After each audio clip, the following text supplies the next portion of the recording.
Well, oh well, oh well.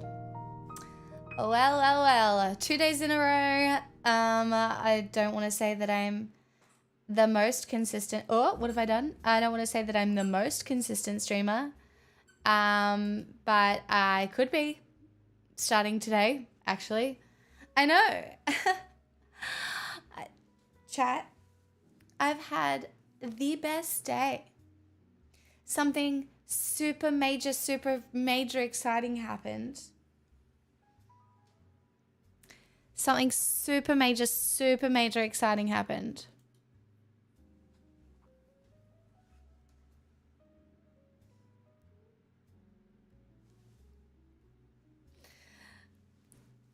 Look at my cardigan.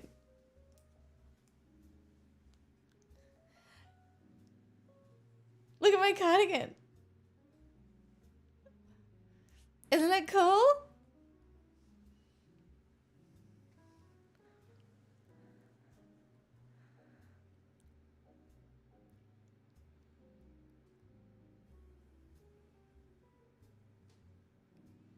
My friend gave it to me. I went to coffee with my friend and she bought me the Taylor Swift folklore cardigan.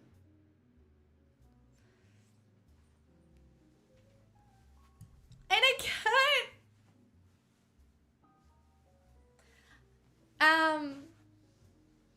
And look, I don't know why it has stars on it, but it has stars on it. But how cute is it? I got one too. I was so excited. They're so warm.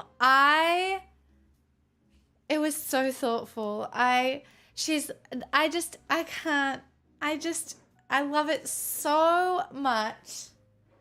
I love it so much. Anyway, chat, I did something really bad. I did something really bad. I'm a bad person.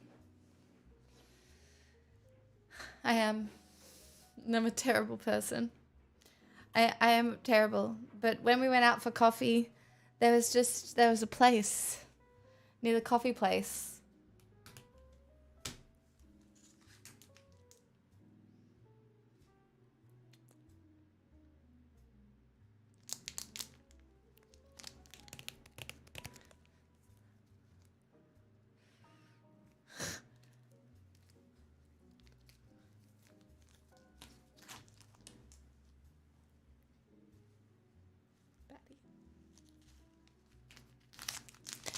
Anyway, I bought the shiny papers. I bought 2, but I only bought 1 into the office because I don't want to be tricked into opening 2. But I could be tricked into opening 2. But you know, I don't want to really open 2. I could open 2. Maybe I could open 2. I don't know. Anyway, chat. Hear me out. I've had a great day. Very productive day. Do you know what I did today? I need you to all clap for me. I know you all have a clap emote and I need you all to clap for me. I changed Pixel's grass. It was disgusting. I smelled like wee. It was disgusting. And honestly, women should not have to do this.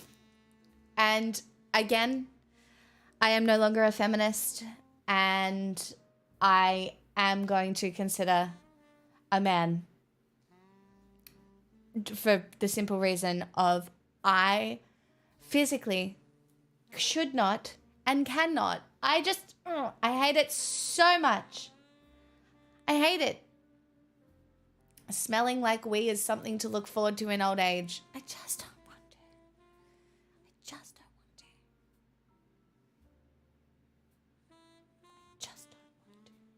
Do you know what I mean? Like I just don't want to. Anyway, it's fine. I did it. I also washed all my dishes. And by washed all my dishes, I mean wash them and put them in the dishwasher. And then I watered all of my plants and gave them a bath. You could always start by going out with her all the time. Unfortunately, Tasty, I am but a woman. And taking my dog outside in the middle of the night is one way to get murdered. And I don't want to get murdered yet. You know?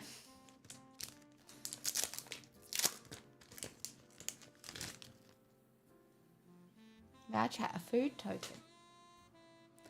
We got a food token, but it's shiny. The first card is a rare card.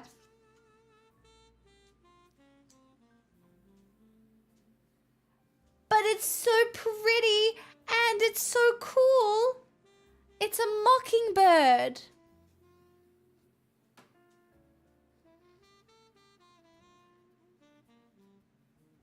It's a bird bard.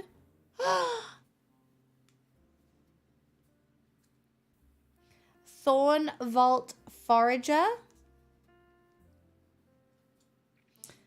Portent of Calamity. Pious Swipe Hawk. We got a mythic. The next one is a mythic. Storm Splitter.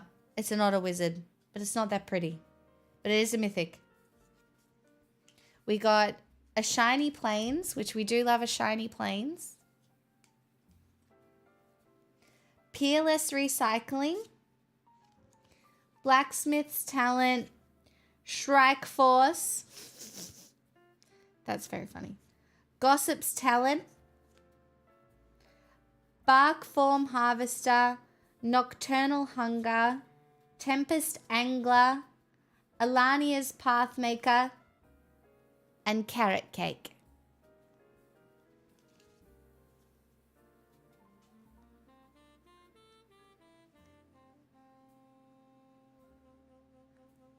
Even the cards are mocking you. Yeah, is Mockingjay a good card? I assume they're like little ones. Pious Swipe Hawk, Portent of Calamity is cool. It's full art. Thorn Vault Forager. Mockingbird is the prettiest one, I think, that I pulled. No, this is the Bloomburrow. This is the most recent Bloomburrow. But like, that's so pretty. Stunning. Flying. You may have Mockingbird enter as a copy of any creature on the battlefield with mana value less than or equal to the amount of mana spent to cast Mockingbird, except it's a bird in addition to its other types and it has flying.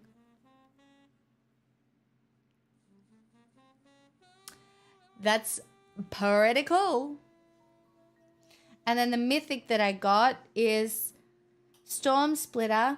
Haste. Whenever you cast an instant or sorcery spell, create a token that's a copy of Storm Splitter. Exile that token at the beginning of the next end step. Oh, that's okay. Well, it can have a sleeve.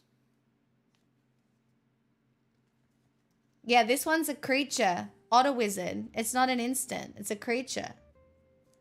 It's a 1/4 creature.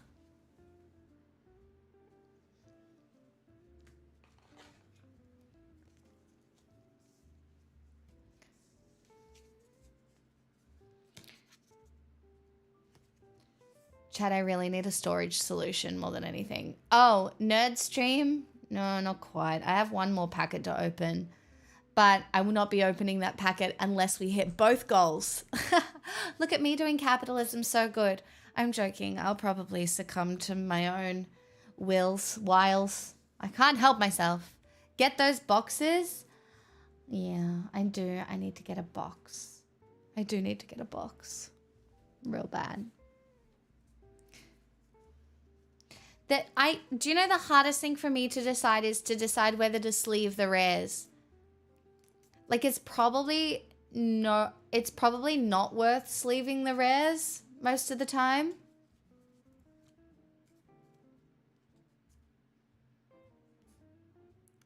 Sleeve everything? You can't sleeve everything. Sleeves are not that cheap.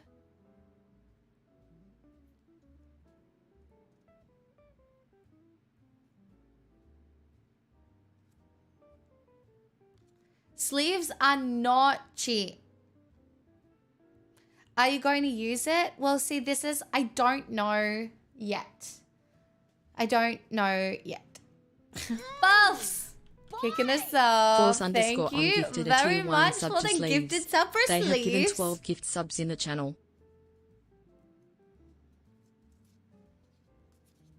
All right, let's have a look at this one because I am thinking about making a mono blue deck just to fuck people off.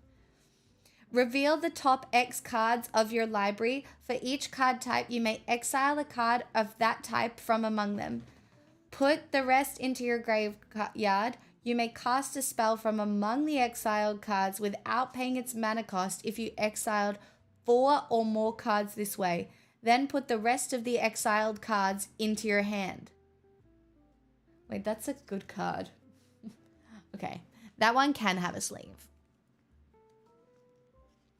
If you commission custom sleeves, I could sleeving the sleeves. I'll get a binder for the good cards, for sure, right? Obviously, very important.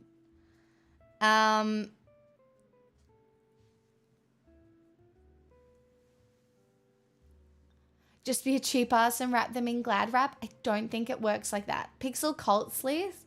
I wonder, can you get, I guess you can get that sort of things?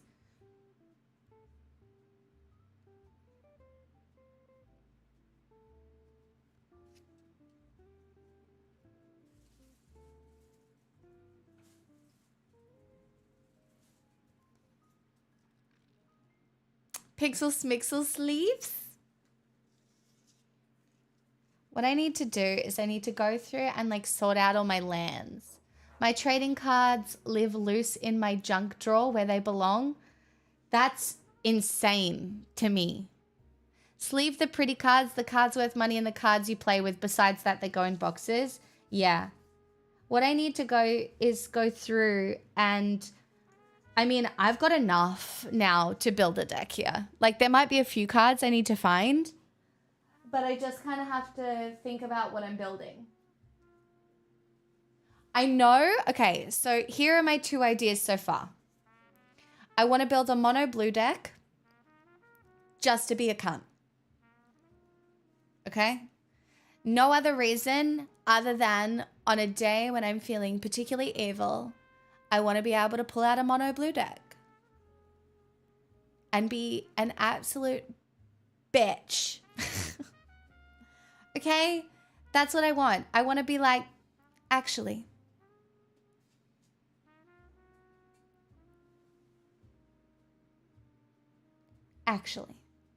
Right? And then I want to build a deck around...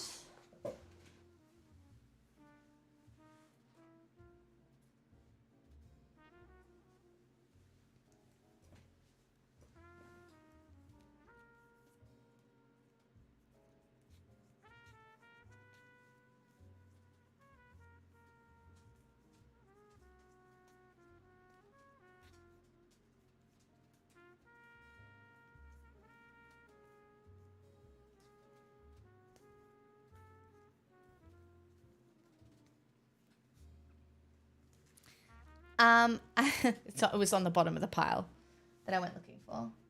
I want to build a deck around this.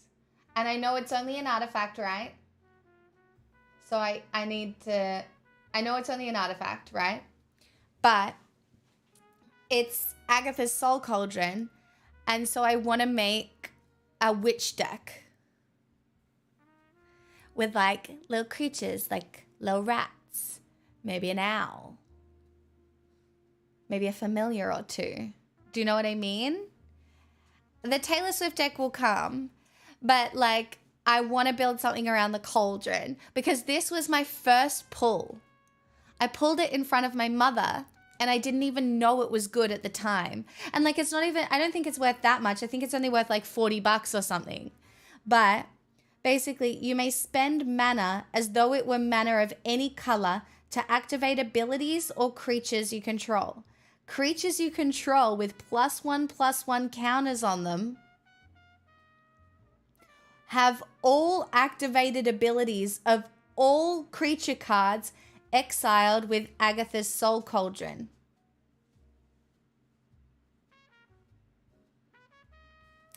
Exile target card from graveyard. When a creature card is exiled this way, put a 1/1 counter on it, on a target creature you control. So when you tap this, you exile the creature from a graveyard, and when a creature card is exiled this way, you put a 1/1 counter on a target creature you control. So what I need is some creatures, some rats, maybe some mice, maybe a bird or two, an owl, you know, stuff like that. And then like a whole lot of different creatures that all have like different things. Maybe a creature with menace, maybe a creature with haste, you know, and then creatures with activated abilities that go across all of them, if that makes sense. Do you know what I mean? Green and black at the very least. It definitely has to be black. Definitely has to be partially black. But yeah. How did this turn into MTG show and tell? I guess I fell asleep. Oh, I opened a packet of cards and then I was like, I'm going to build a deck around this card because I think it's my favorite one so far. It has to be activated abilities, not passive abilities. Yeah, so I need like activated abilities, not passive abilities.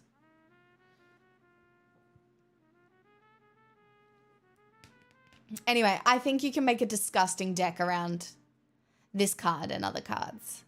Like you can make something really gross. So that is what I intend to do.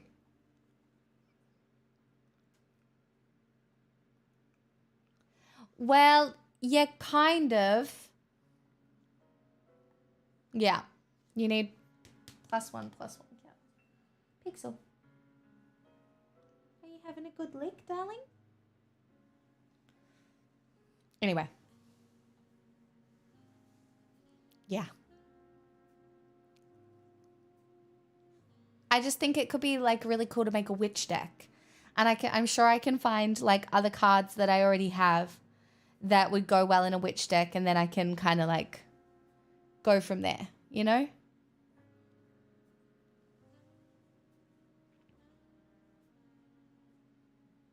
Hi.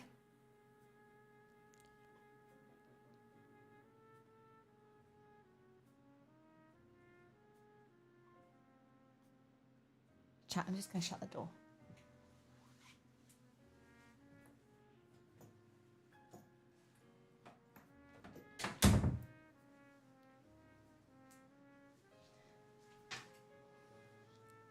Gingerbread stuff would work. Is that in Wilds of Eldraine?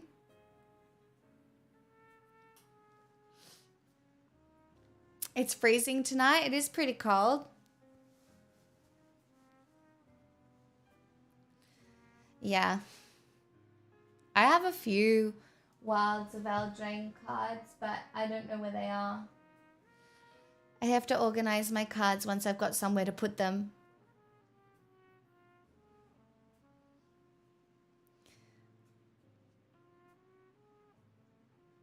You put some robots in a cauldron. I don't know if I want robots though.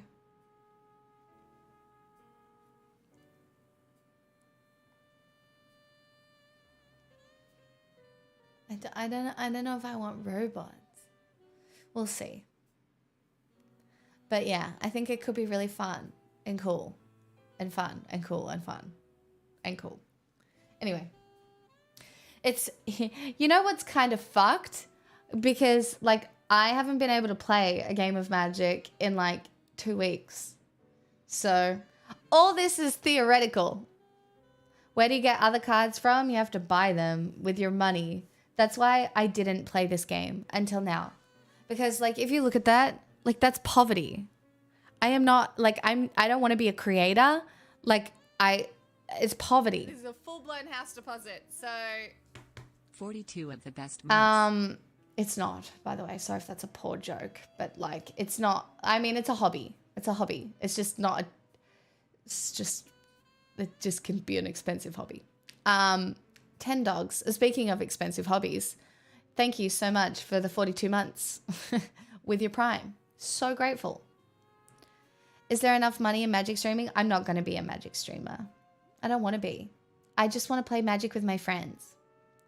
I like being a political streamer. Am I not good enough?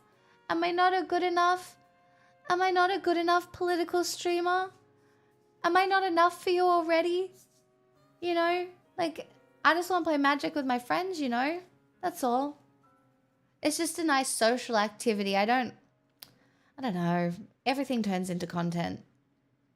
I will make some content on the weekend, though, because I'm supporting my friends' content. But not really. Are we not entertained? Am I not enough when I cover the news for you? Anyway, speaking of covering the news, anything happened today? Oh my God, did you guys see that Taylor Swift cancelled 3 of her shows for the second time in her entire career because there was a terrorist attack planned? Did you guys see that?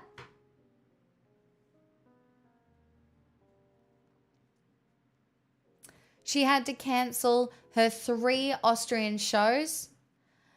There are a fuck ton of traumatized women. No, they already arrested 2 people. It wasn't even a credible threat. It was happening. Yeah, in Vienna. And I had a couple of friends that were going and I had to call them and be like, are you going? Are you there? And it turns out they sold their tickets and weren't going anymore, thank God. But like, fuck. So scary when I woke up this morning. I was like, holy shit.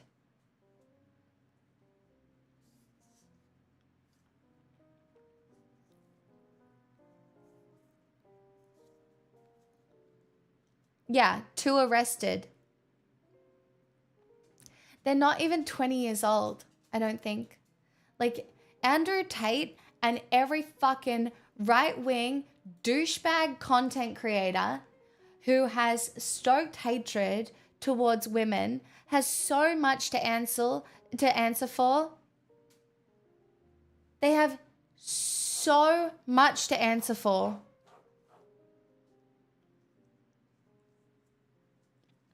And we do have to have some tough conversations about like extreme Islamic hatred towards women. Because it's fucked. Because it's fucked. And like there are obviously extremists all across the board, right? But when people are like, oh yeah, but men are oppressed too. Yeah, they are. But not in this same visceral way that this happens.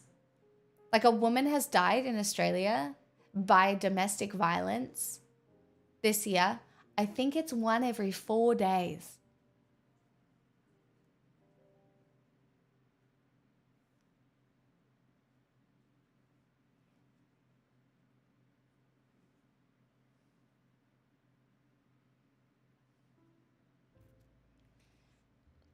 Islamic extremism is still a blind spot for the left because it's a difficult conversation to have if you're a religion inclusive leftist streamer, because it's very bad. Because because it's like it's very difficult to talk about. Of course, straw man, this is the point. And then it's also fucking whataboutism. Like every time you talk about one religious group being like fucking shitty, then it's like, there's also the Christians that did this. Like, yes, obviously, duh. But like, that's where we get stuck. It's what about this and what about that? Like, but the reality is we have to talk about how in every situation, it's always women that are targeted. Like, why are the Christians bombing an abortion clinic? Because the evil women have gone to the abortion clinic to get an abortion. It's just so fucking infuriating. Anyway, whatever. Sorry.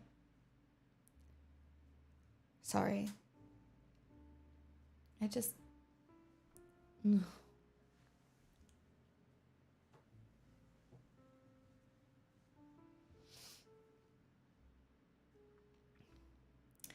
No, see, kind of hot in these rhinos, it's not focusing on Islam always. Like, guys, we're talking about it right now. Why?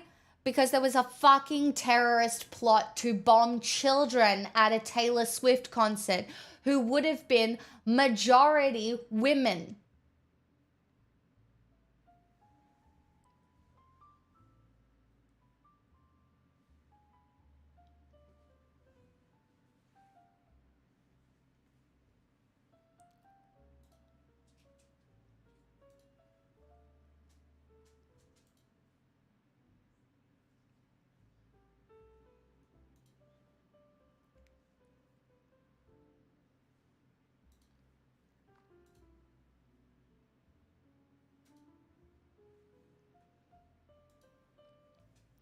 Three Taylor Swift shows cancelled after Vienna police foil planned attack. Main suspect, a 19-year-old Austrian said to have pledged oath of allegiance to Islamic State group in recent weeks. The announcement was made by concert organisers Barracuda Music late on Wednesday after Austrian authorities said they had arrested a 19-year-old man for allegedly planning an Islamist attack in the Vienna region and suggested that Swift shows had been the focus of the plot. The man who had pledged his allegiance to the Islamic State in recent weeks was detained at Lower Austria about an hour from the capital early on Wednesday. Austria's top security chief, Franz Ruf, told a press conference, "We have established corresponding preparatory acts, and also there is a focus of the 19-year-old perpetrator on the Taylor Swift concerts in Vienna. The man, an Austrian citizen, is believed to have become radicalized on the internet." Ruff said chemical substances had been seized at the suspect's home and were being evaluated. A second person believed to have been in contact with the suspect was arrested in Vienna.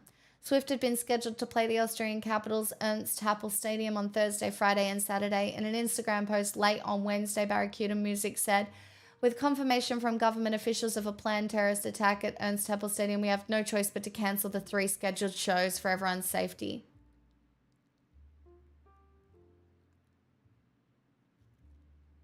"I'm so upset. I've been looking forward to it for over a year.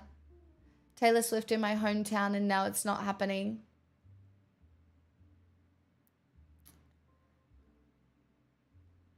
"The situation surrounding the apparently planned terror attack in Vienna was very serious," he wrote, but he added that thanks to intensive cooperation between police, Austrian and foreign intelligence, the threat could be recognized early on and tackled and a tragedy prevented.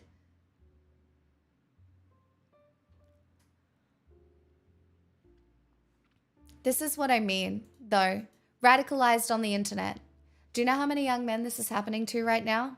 It's bad. If you think about the young men who were exposed to Andrew Tate at 14, 15, who are now turning 17, 18, 19, with absolutely fucking disgusting attitudes towards women, who are now only being further radicalized on the internet because they hate women so much and they don't know what to do about it. Like, it is, these people have so much to answer for. Andrew Tate, Jordan Peterson, Joe Rogan, fucking Sneeko, fucking Aiden Ross. These cunts have so much to answer for.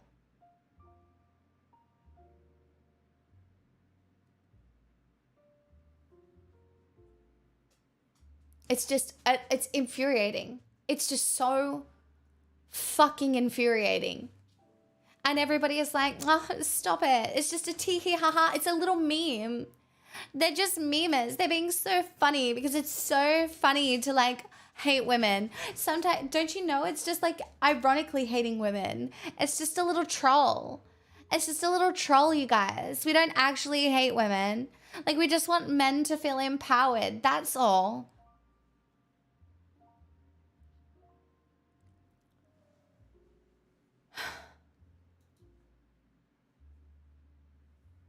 just fucking hate it. I'm just so grumpy. It makes me so fucking mad, you guys.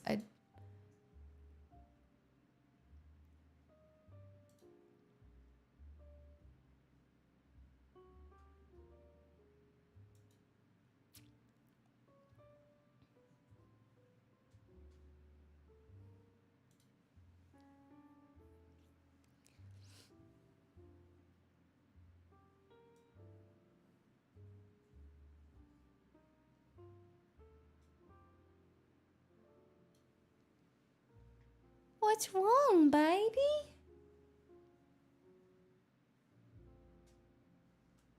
Pixel? Why's your tail down? Is it not comfy?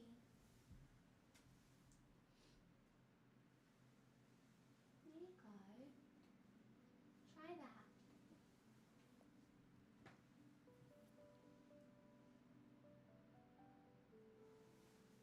You got itchy ear?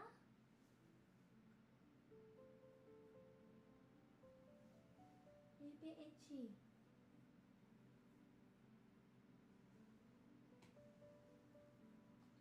Do you want me to give your face a clean, maybe? I can do that. Hold on. I'm just going to clean my doggy's face. Come on. We'll get to the tree.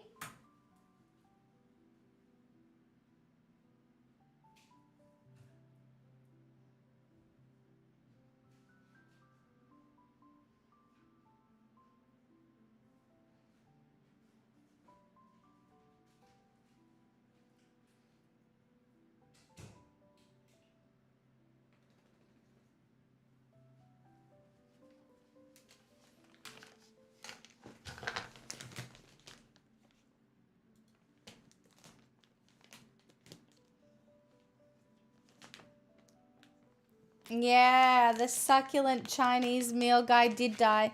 You know, I saw him on the news recently, actually.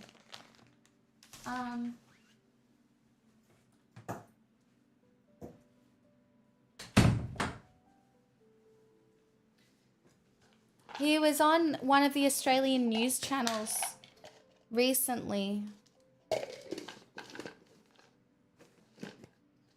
You want a treat? Where's your tail down, little Bubba? Come here. See? Come closer. Okay. Come here. Yeah. Come. Shake hands. Come here. Oh, you don't want me to. It's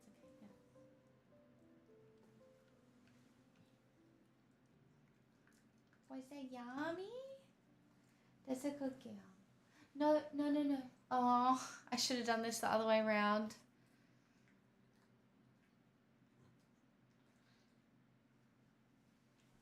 I should have done it the other way around, shouldn't I? I'm an idiot.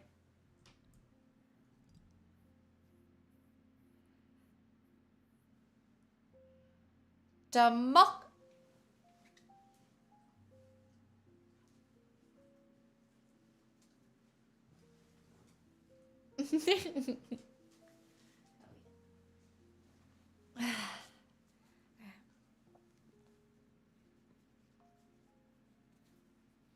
Hold on.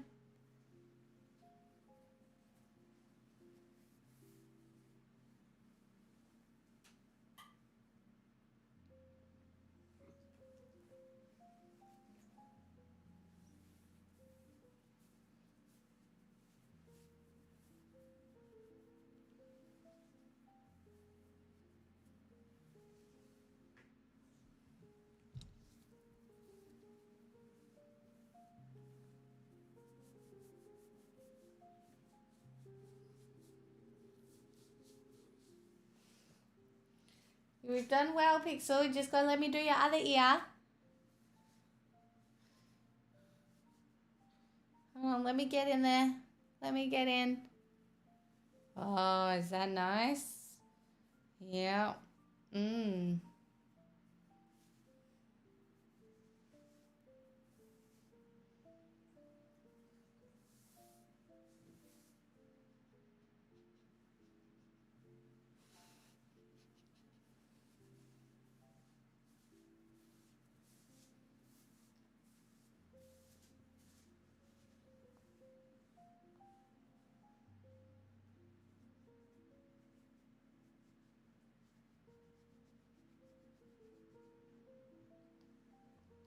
Can I just do your other paw? Give me this one.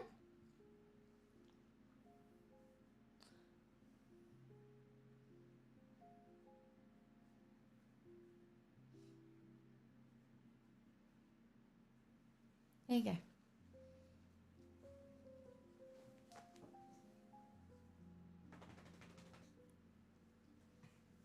I'll be right back.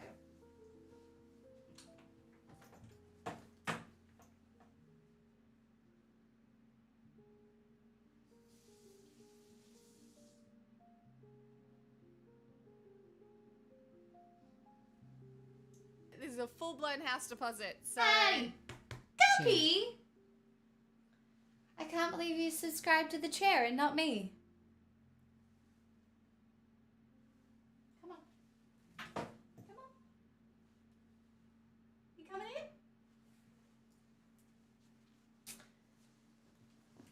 How could you have done this? After everything.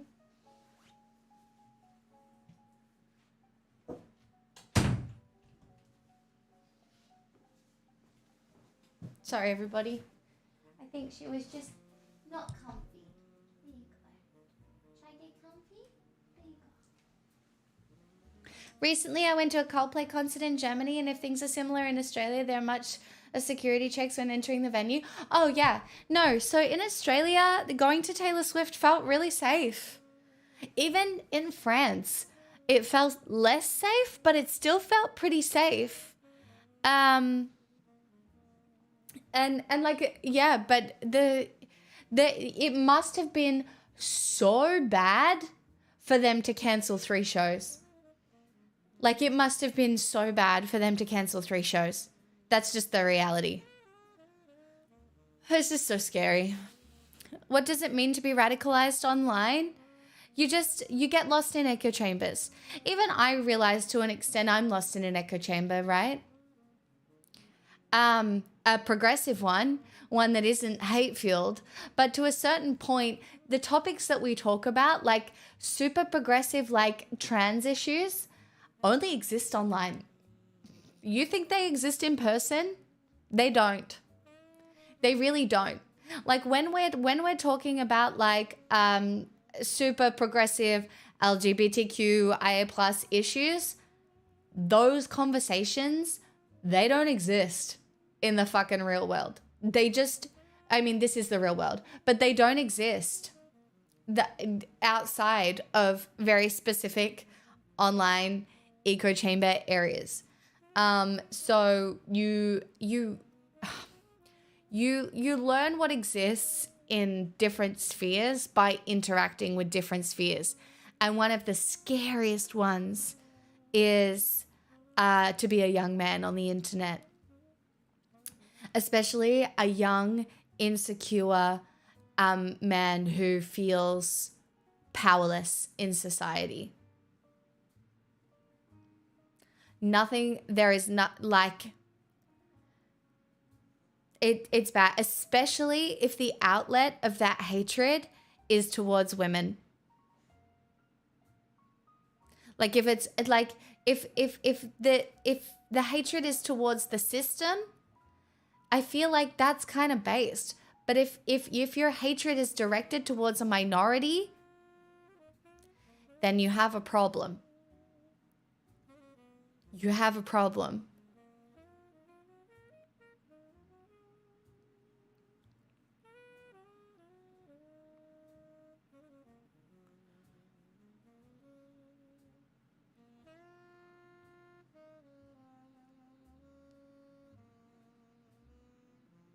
Can you not? Do you need more blankets, Pixel?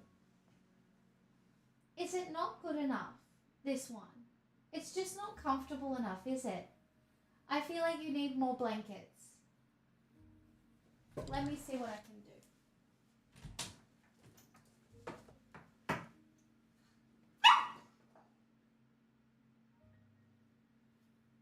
What the fuck?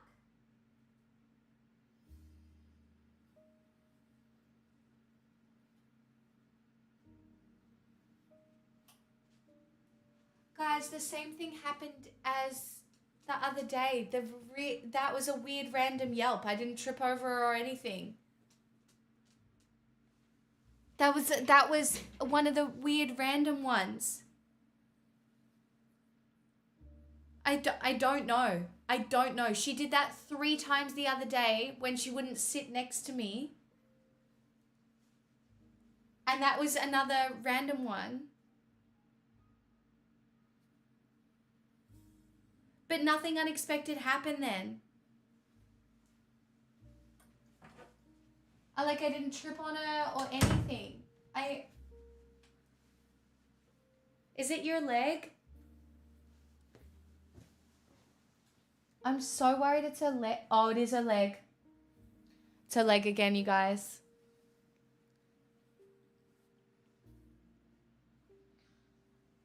She's holding it up.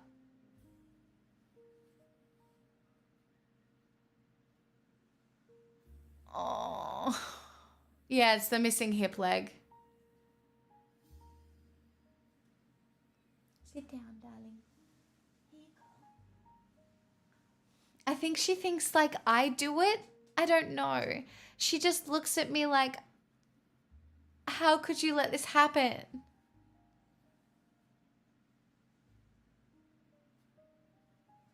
Do you want me to make you a little corner? Do you want me to put... It's okay. It's okay. It's okay. Hold on.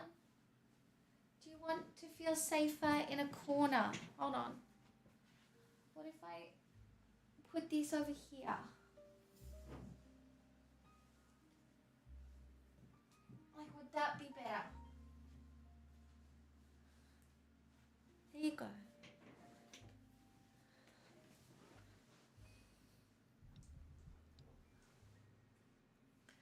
Is that better?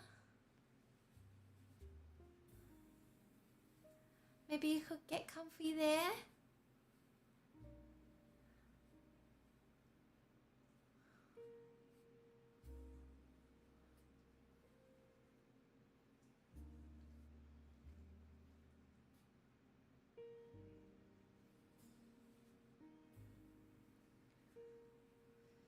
I don't know what she's done.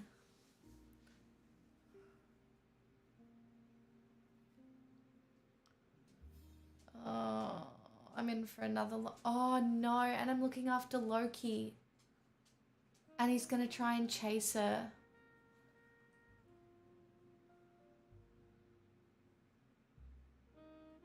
Oh, this is going to be a rough couple days for me, I think.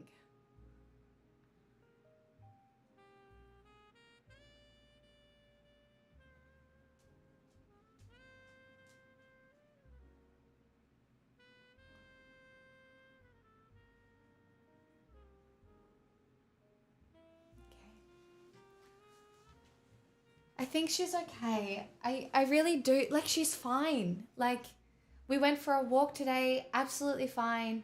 She just, it's just a random yelp. So I don't know if, like, something's gone on in her hip or...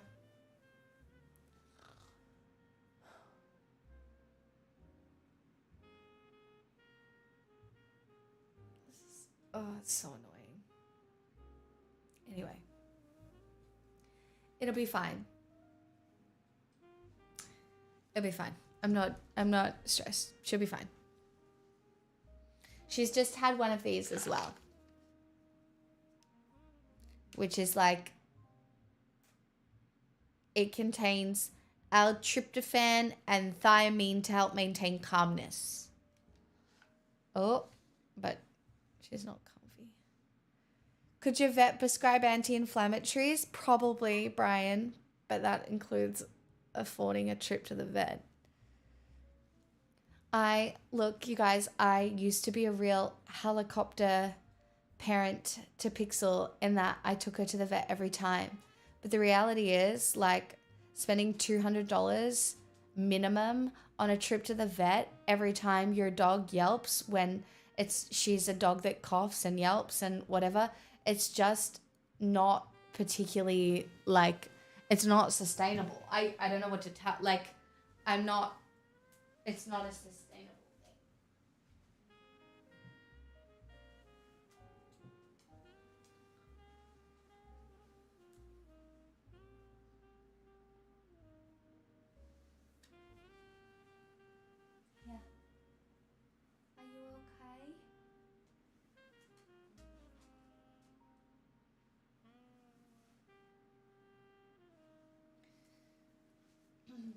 I feel that my vet once literally told me to stop being a helicopter cat parent. Like, it feels wrong because obviously all you want to do is take your dog to the vet and have them fixed. But like you can't go every time unless you're bowling. I don't know what to tell you. Like, you literally can't go every time unless you're bowling. And for me, like, Pixel is getting older now. Like, you know, she's on her way to 9 years old. And, you know, she's had an expensive life. Like, she's got a fake hip, a edged out knee groove, whatever her cough is that the vets can't seem to agree on, you know.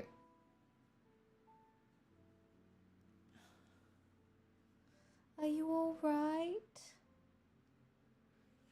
I might just sit on the floor with her for a bit. Hold on.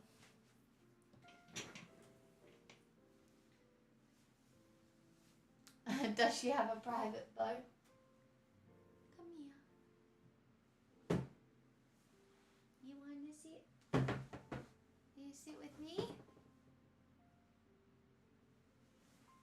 You can come sit.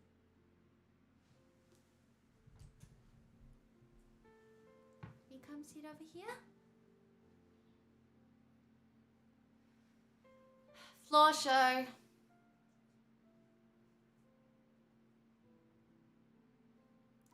I don't know if she'll come near me or not. Sometimes she doesn't want to when I don't know if she's in pain or not.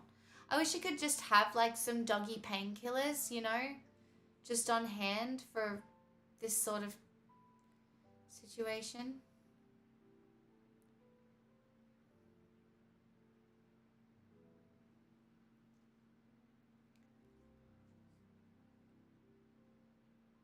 Sorry, tonight's start to stream has been a little all over the place. Come here. Here. Come sit down.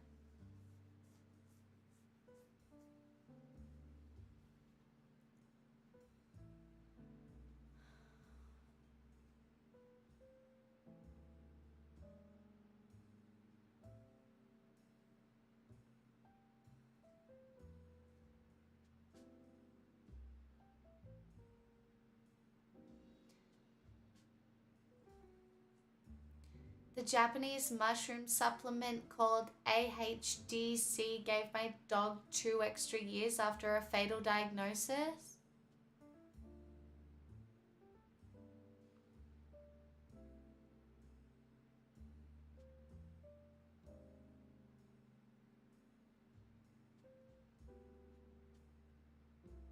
Pixel, come here.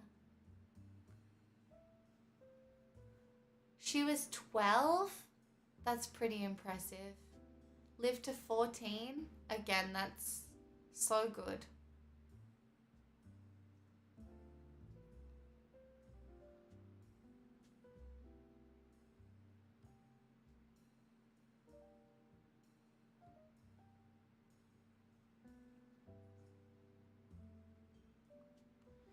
She's 8. Pixel's 8 and a half. Come here. You're a good girl? You're a good girl.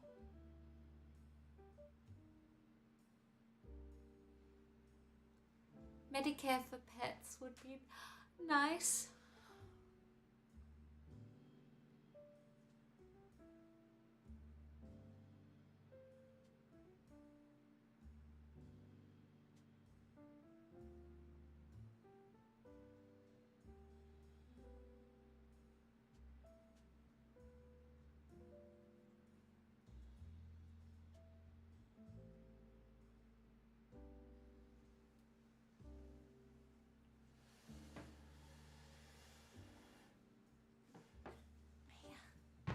Come sit down.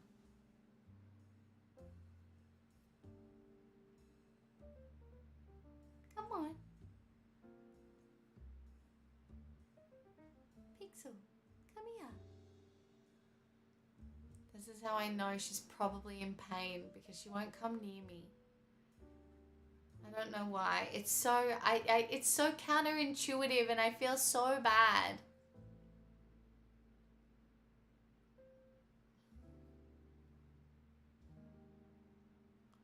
Like, do I trick her with a treat?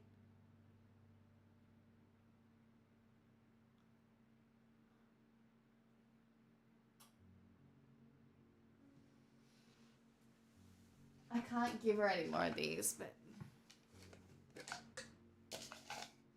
here, look. Here's a tiny bit.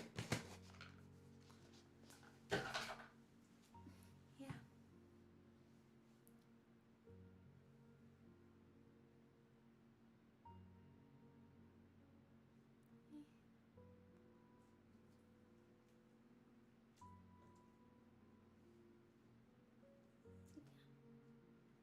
You drop? There you go. There we go.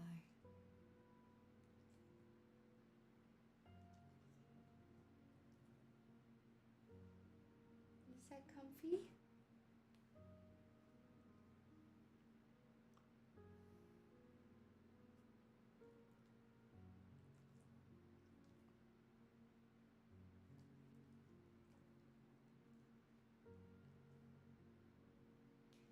Has she been for walkies recently? Yeah, we went today.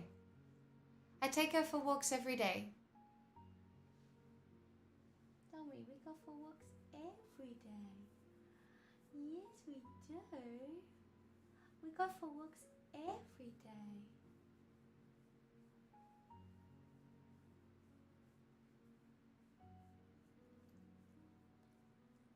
And there was like, and she didn't yelp at all. But the other night she yelped 3 times just randomly.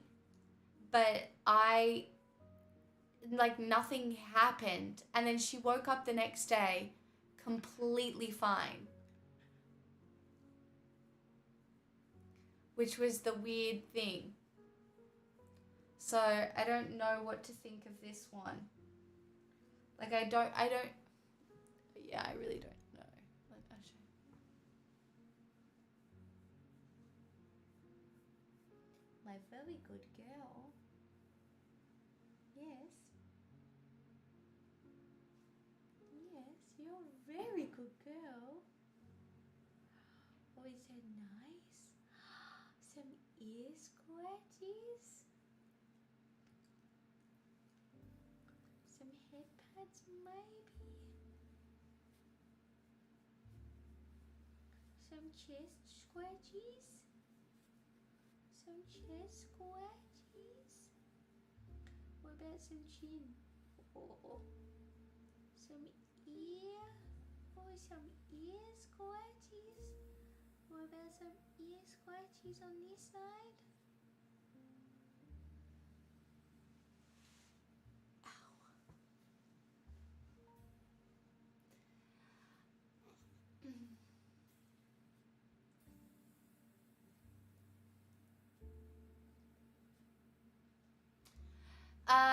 I can't really let her settle because I have another dog coming.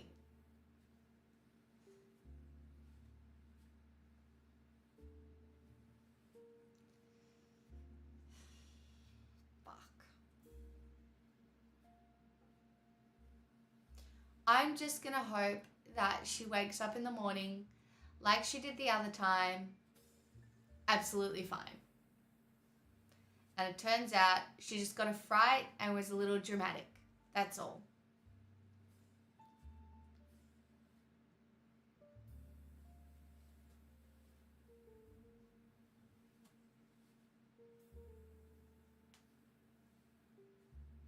Yeah.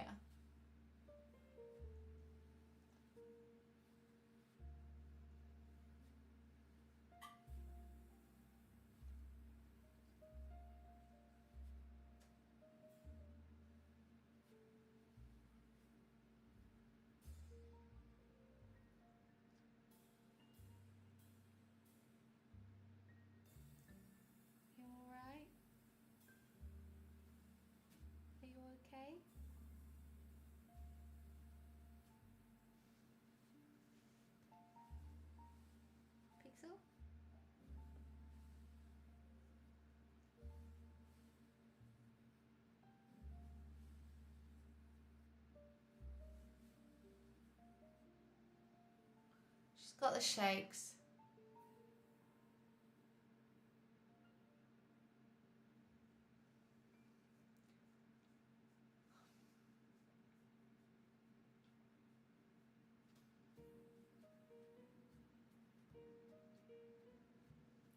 She's got the shakes.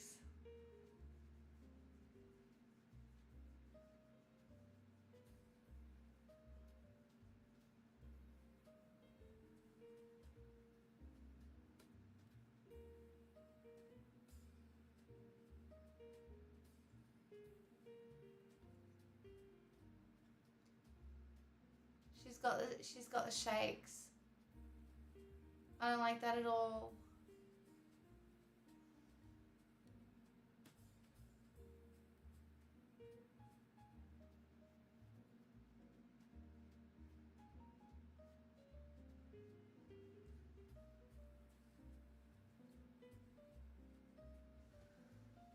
Is it because you're leaning on this and it's cold?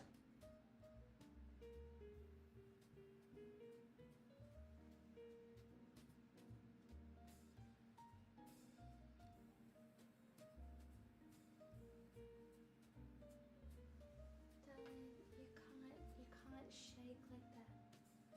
Okay. It's okay. It's okay. Okay.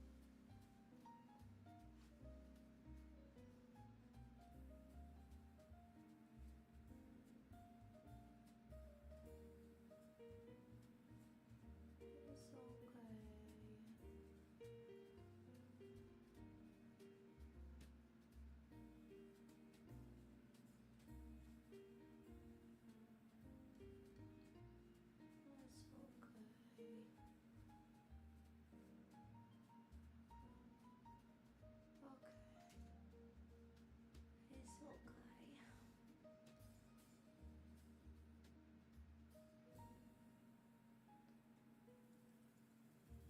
Okay.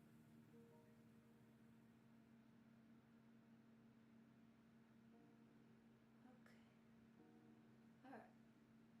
Alright.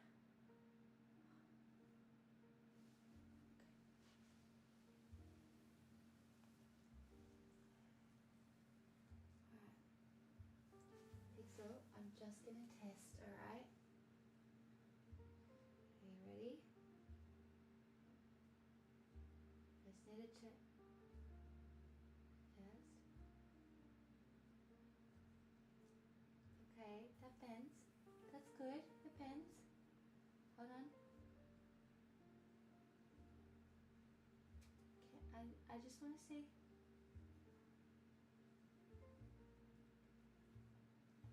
Okay, that's okay. Now, can you wait there? Hold on. Ready?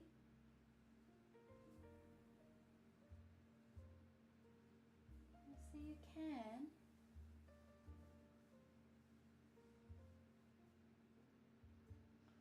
Oh, she's shaking so much. Okay.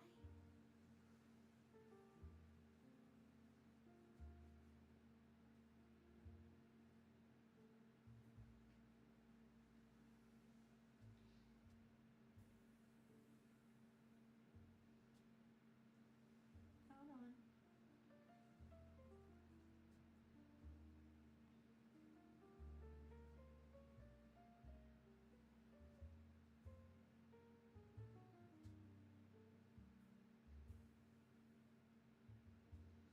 I'm wondering if her knee is like slipping it in and out.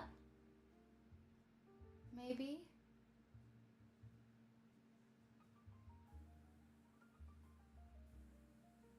Does feel the same as the other one. Hey. Hey.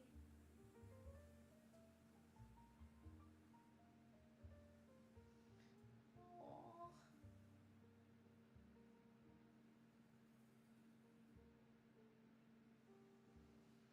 Do you need some water? Shall we go get you some water? Go get some water. Go get some water. she doesn't want to. This is fucked. Come on.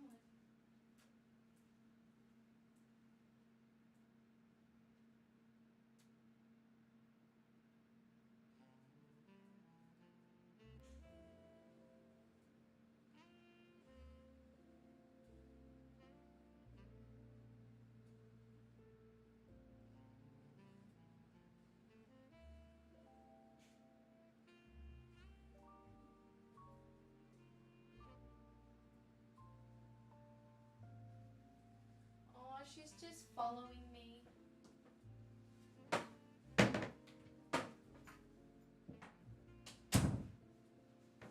Alright. New plan. Near the heater. Near the heater. Maybe there. Alright, you sit down. Hold on. I'm obviously not going to be able to stream unless she settles, you guys.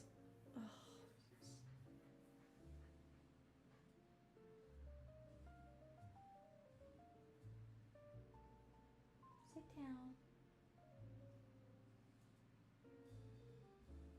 Good girl.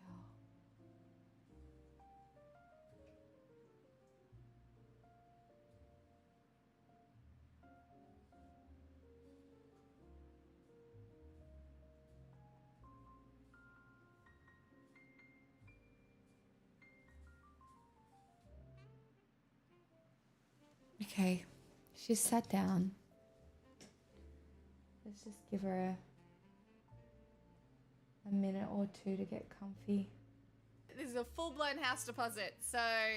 4 Hey, years of smixeling. peanuts. Manifesting I know. democracy. R.I.P. to Jack Carlson. We've got to hold on to manifesting democracy.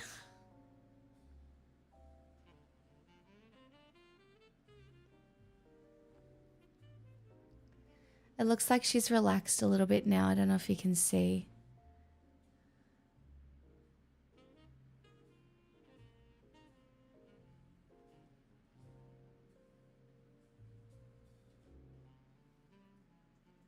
There's nothing. I don't know what you'd want me to do to help her.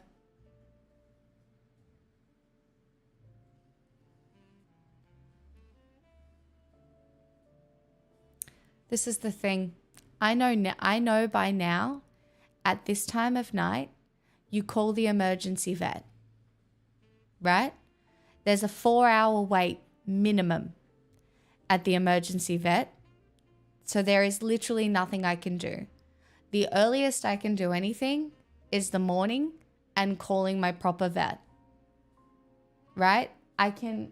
She's actually going to sleep now, which is the most likely, the biggest thing you want to happen is that she just falls asleep and in the morning she feels better because she is falling asleep now. She seems to be comfortable. Look, I'll show you.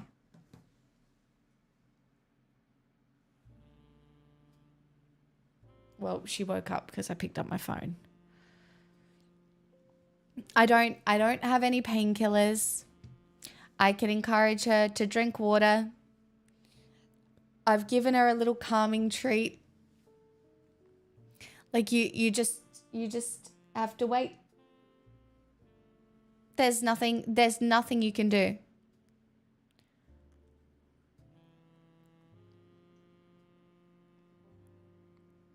Little doggy hot water bottle. They don't want it. I don't think you understand. When dogs are hurt, they just want to be left alone. My papa cracked a claw, so I changed birthday plans around and did a subdued doggo hangout yesterday instead. Well, see,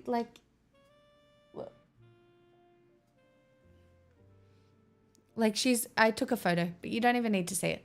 She's comfortable. She's sleeping. It's warm in here. The heater's right there. She's now got 2 blankets she's comfortable on. She knows I'm here.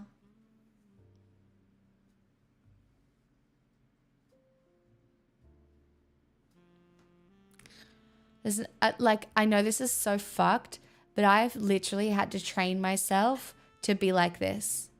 It's so hard. All I want to do right now is stop and cuddle her, but the reality is she doesn't even want me to cuddle her. I don't even know why she yelped.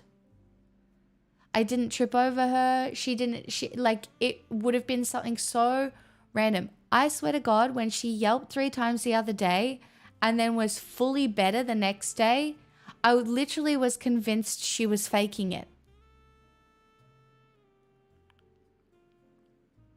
Like, I went out for coffee today. Maybe she's just like, oh, my leg. You bitch, you left me. And now I'm look what you did. You bitch, you hurt my leg. Probably not.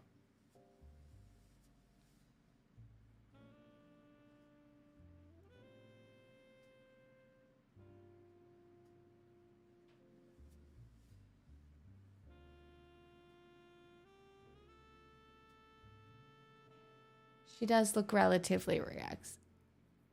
And dogs don't. Your dog is gaslighting you. Could it be the jumping down from the chair? I don't think so.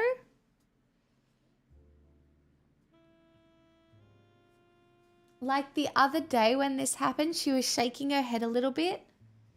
I'm wondering if I don't know.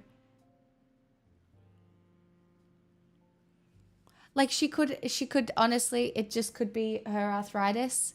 Like, you've got to know that when Pixel got her leg done, the vet said to me, she gets till 7, pain-free. Beyond 7, all bets are off, right? And we're currently at 8.5.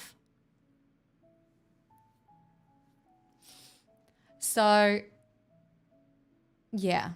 The issue is she can't go on steroids because the way steroids work, right, in poodles sometimes is that it turns off their ability to know that they need to go to the bathroom.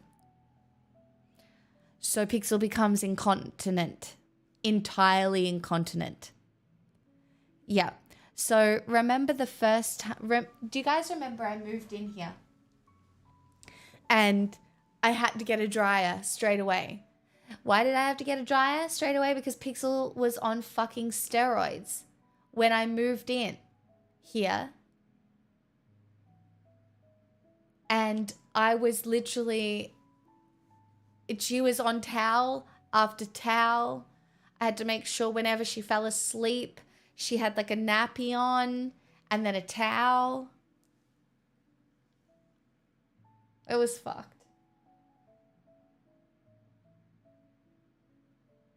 She looks comfortable now, guys. She's comfortable and look, here, I'll show you.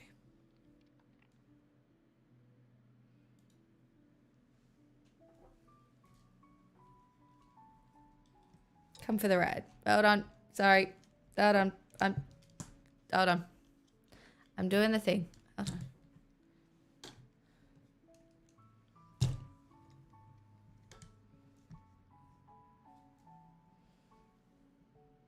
Oh, she woke up. That was my fault. But look.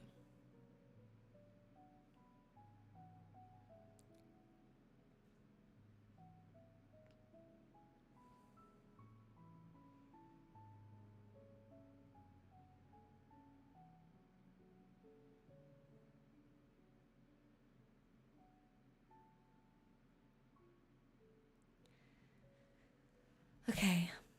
My dog is okay. Everything is okay. Everything will be fine. I will be able to look after her and Loki, and everything will be fine. And yeah, my cardigan is nice. A friend of mine bought it for me. Cat. Pretty cool. It was a pretty nice gift. It was a pretty nice gift. I feel very grateful for the people around me. Anyway, welcome back, Aldraxic, by the way. 2 nights in a row. A very thoughtful gift. Very kind. And she kept peeing on your bed at one point too. Yep.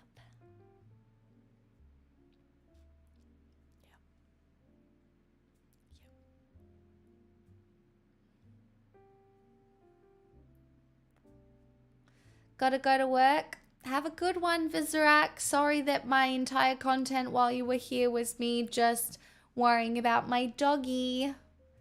Sorry. Sometimes it's so weird being a streamer for this reason.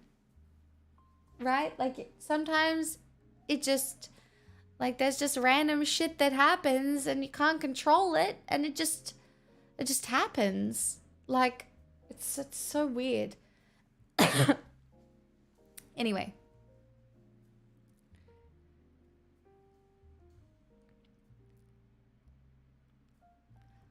What were we talking about before I got wildly distracted with my little dog? I think Pixel is allergic to booster packs. Stop it. No, she's not. She's the best. Help. I'm dizzy. Wait, why are you dizzy? Look, Pixel has been through a lot. She's peed on my bed a bunch of... That was when she was incontinent.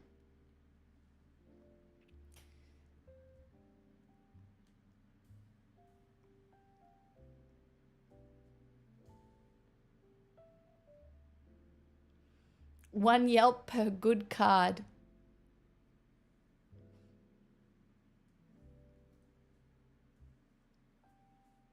No.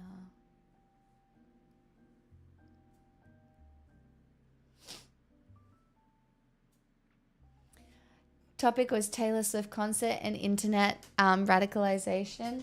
Yeah. Oh, I just don't know if I want to talk about Andrew Tate. It just sucks. You know? It just sucks that so many young men are convinced that women are the enemy.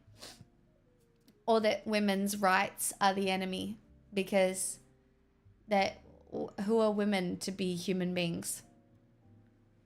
You know? It's kind of fucked up, you know?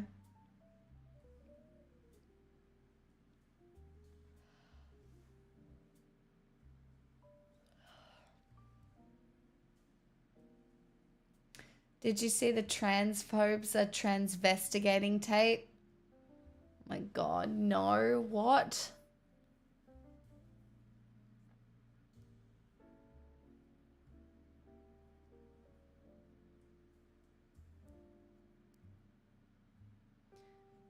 It's not the reason they attacked a Taylor Swift concert is not because it's Taylor Swift. It's because she's empowering young women.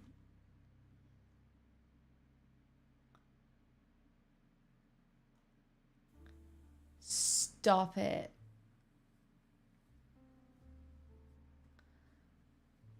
I told everyone about this a while back. It's all of them. They're all part of the inverted show.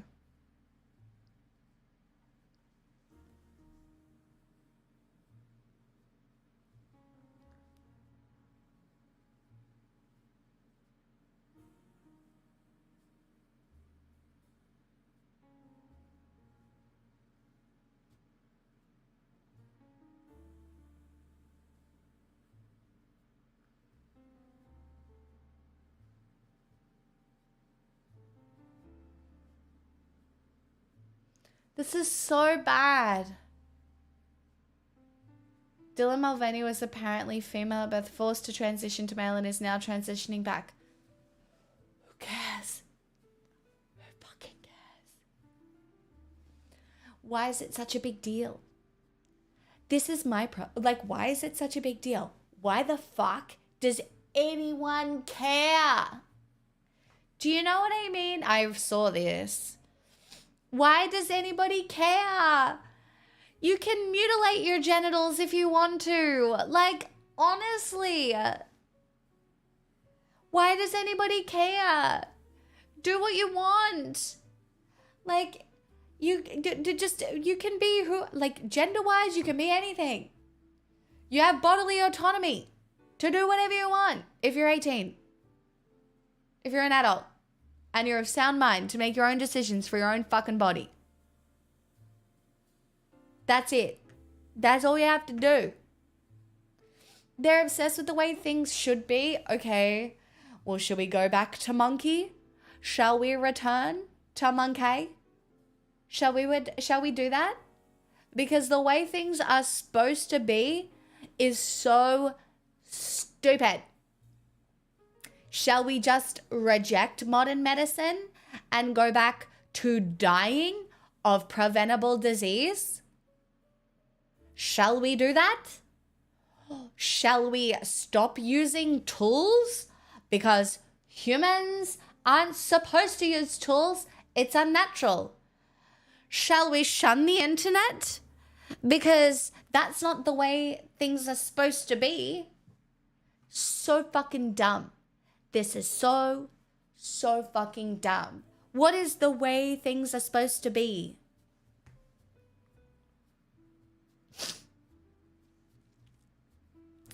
Yes, the world is complicated. Stop using medicine is where anti-vaxxers are headed ideologically. I know. It's so fucking dumb.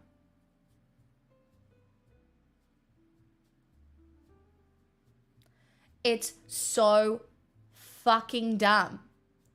Guess what, men? Every time you have sex without modern medicine or a condom, because again, that's not natural, you're at risk of child support for the rest of your life.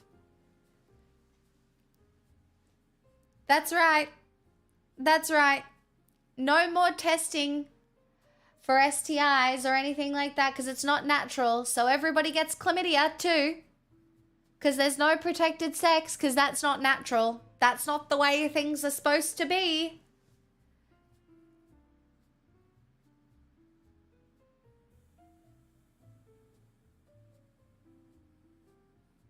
It's such a dumb fucking logic. It is so dumb. Excuse me. Sorry. And imagine me. I wouldn't be able to have an antihistamine and I'd be fucking dead. Half the year every year.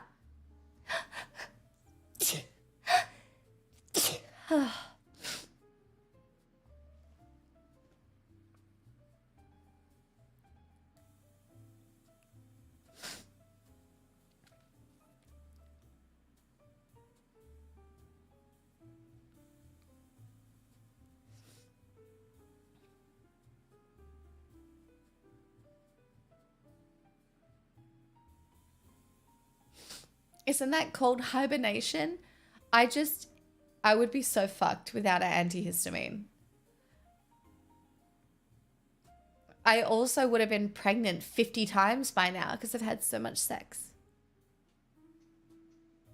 Do you know what I mean? I'd have so many children and you wouldn't get any of this content if we were just doing things the way it was supposed to be.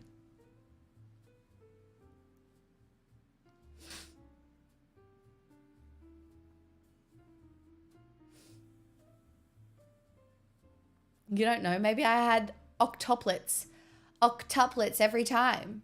I'm really fertile. Fertile Myrtle, they call me.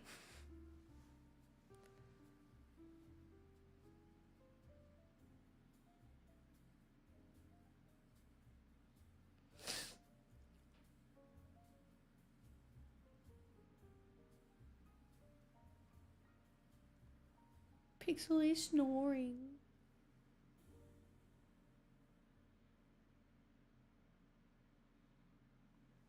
Oh, it's so cute. Giving birth 69 times is a horrendous thought. Do the babies just fall out at a certain point? I'm not sure. Right? I am not sure. I'm not sure. So everything apparently goes back to normal. But the reality is there's some nuance in this there's some nuance in this conversation. Because, right, mothers, like, everything snaps back. That's how a vagina works. But the reality is when you give birth, you are then prone to incontinence. You are at risk of prolapse. And I do think the more children, yes, your organs fall out of your vagina. That's a thing that can happen. You have to do a lot of work on your pelvic floor if you want to thread your muscles back together, basically. It has to be quite specific as well. And nobody really talks about it, right? Nobody really talks about it because, one, it's kind of offensive to women. Right? I know people who have lost their teeth in pregnancy. Your hair falls out.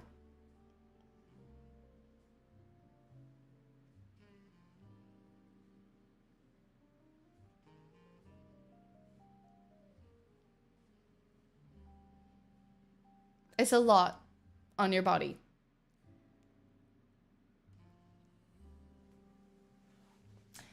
Some people are really good at giving children and it comes really naturally to them. So, some people are very, like it's very normal for their body. And for some women, it's much harder on their body.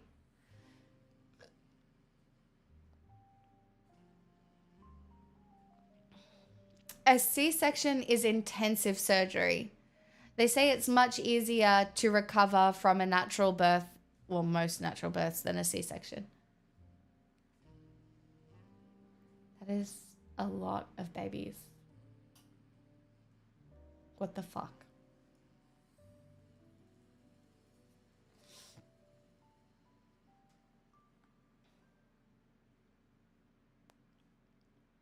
Well, that's why there's so many miscarriages, you guys.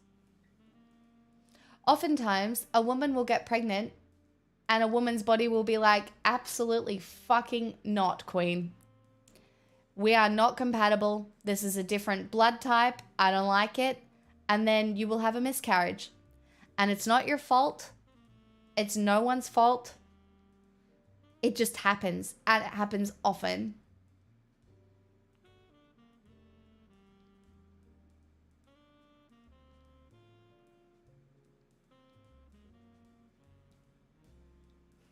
Real hip problems start when, let's say, an 8-year-old wants to be held in your arms all the time. Yeah. What's the statistic again? A full third of pregnancies end in miscarriages? A lot of them do.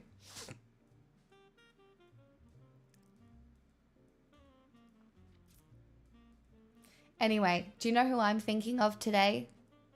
I'm thinking of Agent. And I really hope that his wife's pregnancy is going amazingly and the birth is just peaceful and comfortable. And the next time he shows up in chat, he's got a beautiful, healthy baby and a beautiful, healthy wife. That is what I am hoping for today. I don't think they'll ever reinstate Roe v. Wade. What they're going to, it's basically a state issue now. I don't know what they could do. Could I heard your quote of the day? If I had to pick a quote of the day, what would it be?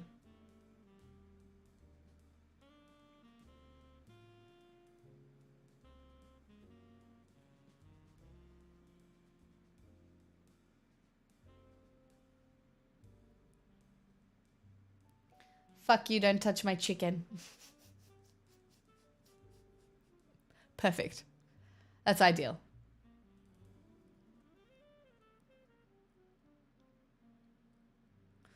Wisdom for the ages.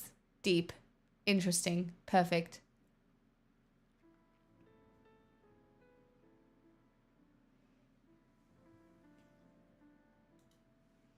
I mean, it would be kind of ridiculous if, you know, Kamala didn't push for women's rights if she gets in.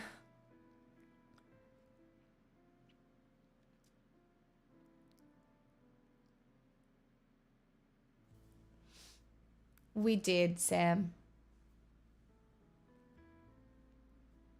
Congress law, Roe v. Wade. That's a lot of Democrats you need in... That's a lot of Democrats you need.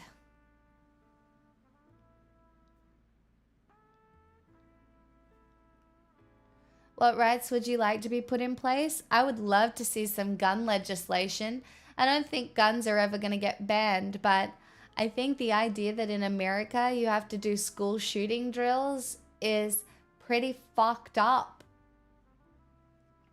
And I think children should be able to go to school not in constant fear of being shot up.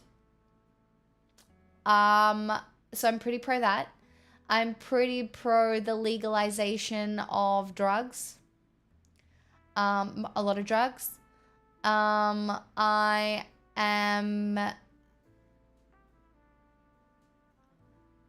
would want further infrastructure bills in general. Like, this is all stuff I want in Australia as well.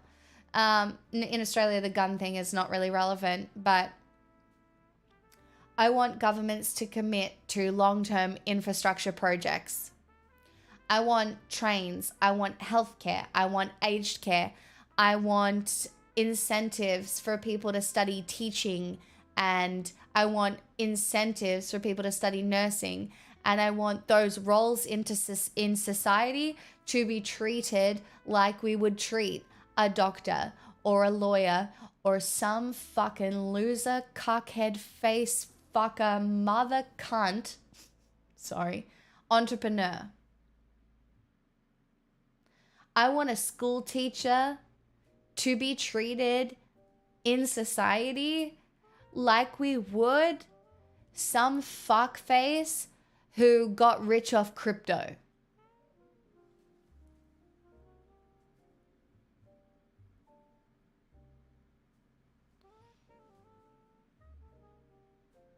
Sorry, that was pretty violent of me.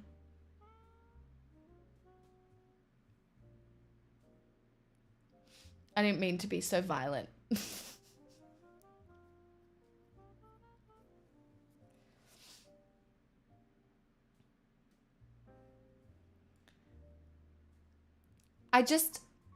If we started framing society around service to society, rather than getting fucking rich and who's the best at exploiting each other, we'd get so much further. Do you know what I mean? Like, if we started respecting people based on how committed they were to supporting their community, helping society function, and respecting that both financially and at a respectability level, we'd get so much further. We really would. And yet we don't. It's too radical to suggest a government actually engage in nation building. That's why, Alexandra, we just have to do it from the smallest possible point, which is build your own community. It's all I've ever tried to do, both online and in my personal life. Like, I try really, really fucking hard to live my values. Like, I can't fix things. I know I can't fix things on any grand scale. I really can't. I don't know how. I don't. And honestly, I don't know if I want to. It's such a big task. I can't fix every fucking problem. You just can't. And if you let every fucking problem drown you, there's nothing you can do. You know what you can do? You can fix a local community issue. You know what you can do? You can spot somebody trying to rob cars and take photos and point them out to your local community members.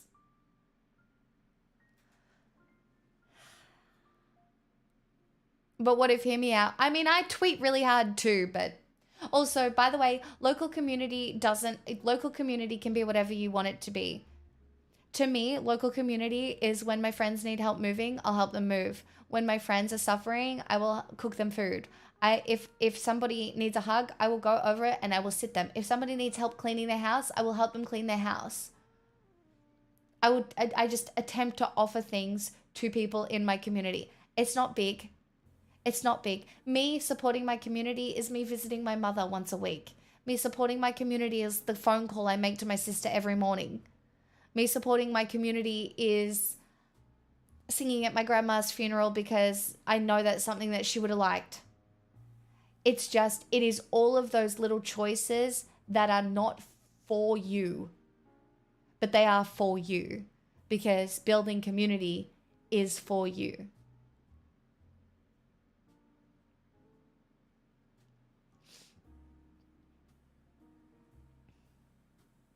See, and that's the thing. Protesting, going to particular protests, it's a very good thing to do as well. Protesting works. Having your voice heard works.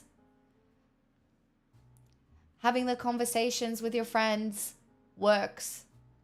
Getting involved in local politics if you've got the backbone for it works. Volunteering at a soup kitchen works.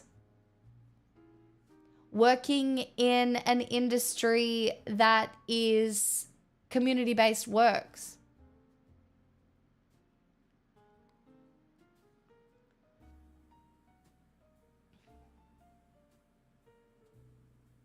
Yeah, but all of this stuff, like, you can frame it as that it does directly benefit you.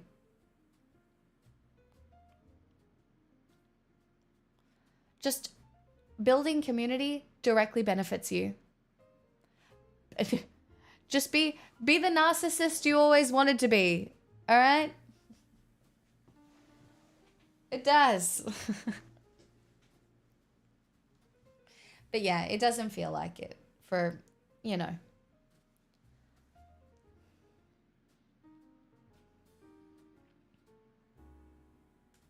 A lot of people do charity work purely to feel better about themselves. Exactly.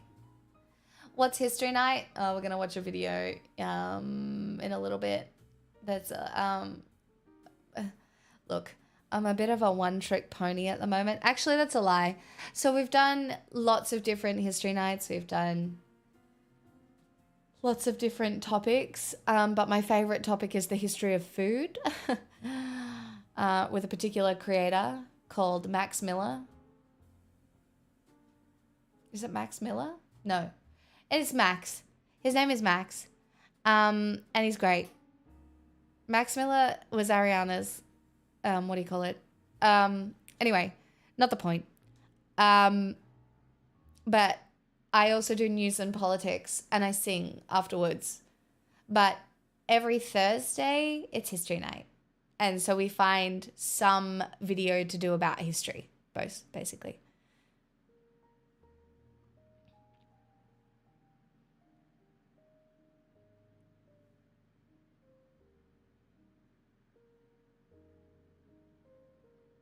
No, it is Max Miller. I second guessed myself for a second there.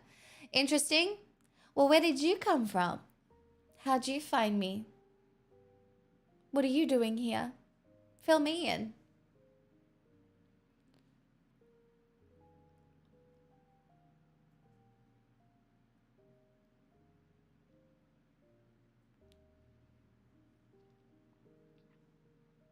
He's shivering. Slapping machines and yogurt enemas for everyone. Stop it. It's all right, guys. If you get your daily yogurt enema, you won't want to masturbate anymore. I haven't opened Twitch in like months and decided to go through just chatting, and here I am. Oh, what a gift. Sorry. Promise or a threat? Exactly. I'm never eating yogurt again. I'd honestly try a yogurt enema in the heat of summer.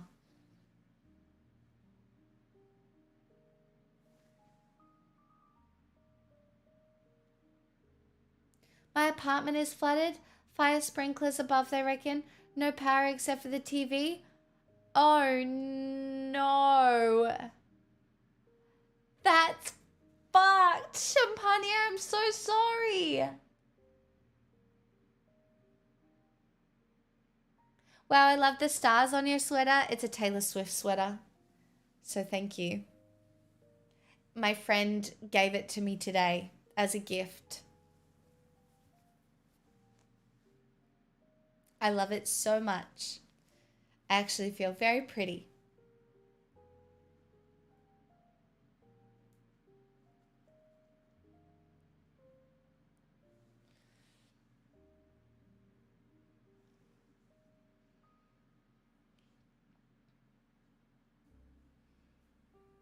Yeah, guys, I'm not sure that there's a lot of scientific information behind the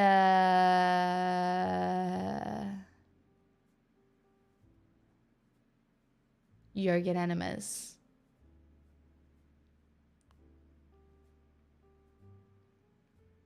You guys.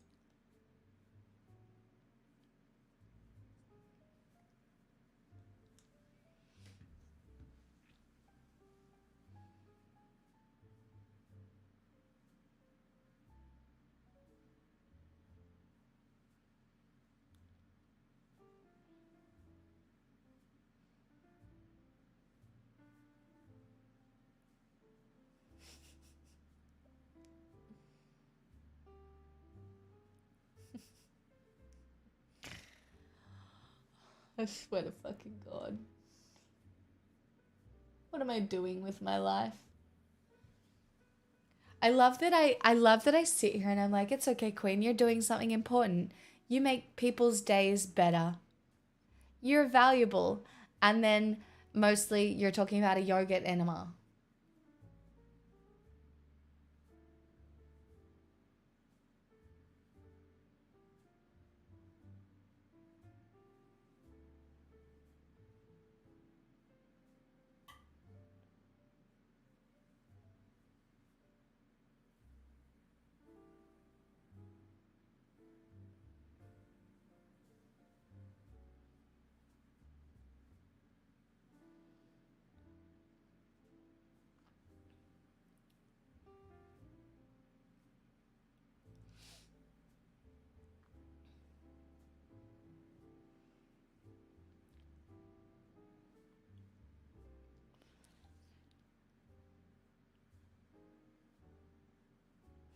As for brightening someone's day, discussing quirky health topics can certainly spark laughter or curiosity.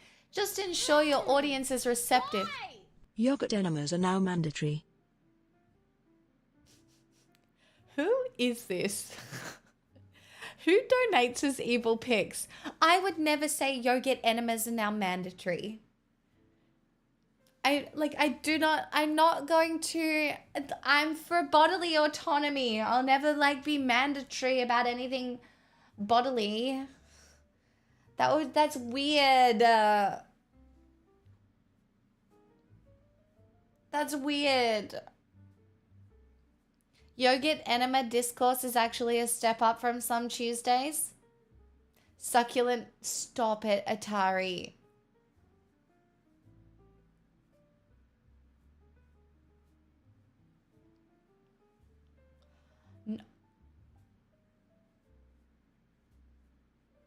Highlight of my week, to be honest.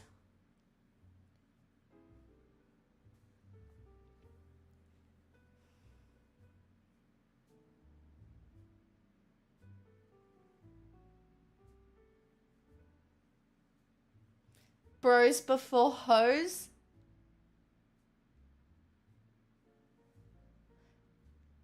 Guys, who here has done an enema? Show yourselves. I've never done one. Are there any experts here?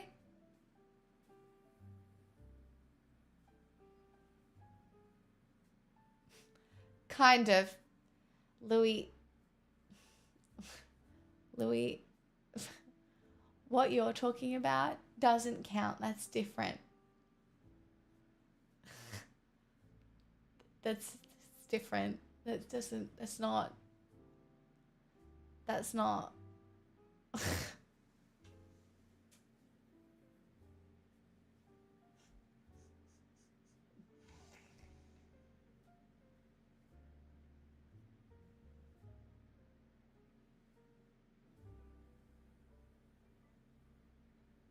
I attempted a beer enema after watching Jackass as a teenager. I'm gonna die in a hole now. Douching is not an enema, Louis. For fuck's sakes, Louis, I'm out in public and I'm trying not to laugh. I guess technically it's for health reasons. No, but you use one, my good sis. No, but like a proper enema, it like cleans out your... Well, it's not... Wait.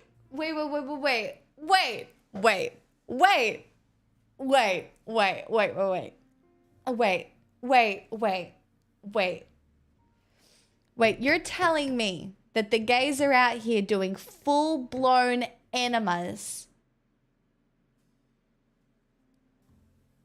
But the thing?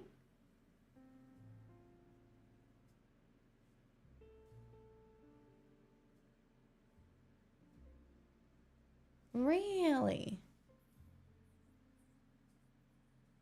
I'm so uneducated. Thank God we have gay men among us. I just didn't know. You have so much to learn. Yeah, see, you would think that, but no. It's like depends on how busy your night is. Well, I mean, you don't have to do the whole. Just I wouldn't know because I wouldn't know. That's so the whole, like you're doing a whole. What history are we historying? Well, and technically we've circled back to last week's history night, which involved yogurt enemas. And then I asked if there were any enema experts in chat, which brought out all the gays, which has been a lot of stuff. There's been a lot. It's just a we should not do that, Louis. Actually, that's not what we could not do that. Do you know what I mean? Yes, gay people do a lot of enemas. I didn't. So when I asked the question, I was thinking medical enema with like the full thing. I didn't realize that people were doing like full medical grade enemas for fun.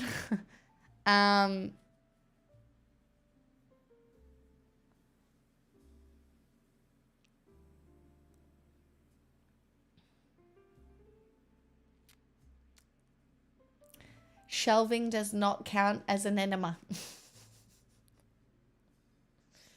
You can get a kit at the store, I think. You think, Pizza Horse?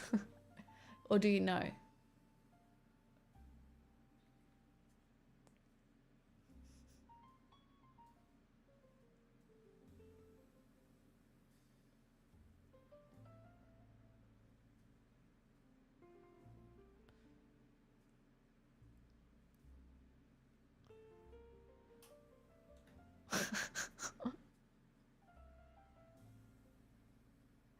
I know, but not for myself. You don't have to be like, not me.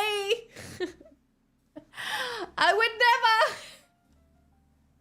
This is so funny. I'm dead. I'm gonna find a video now. We're gonna move on. I sometimes want to douche my brain out. I absolutely could douche my brain. I could absolutely douche my brain.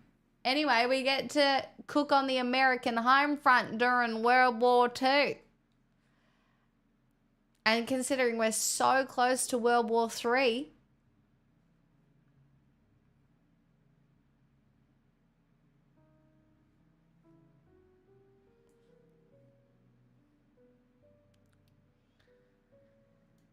during World War II, most every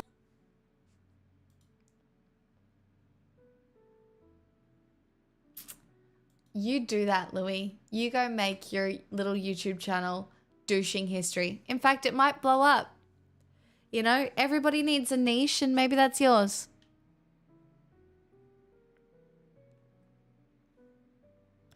There was some guy that used to do it back in the early 1900s that used to do it so he could fart on command without accidents.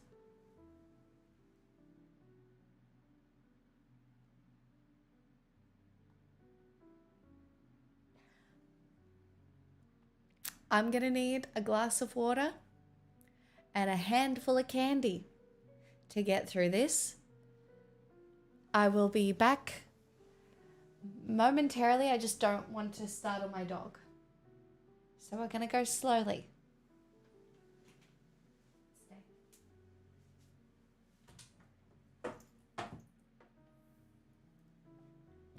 Stay.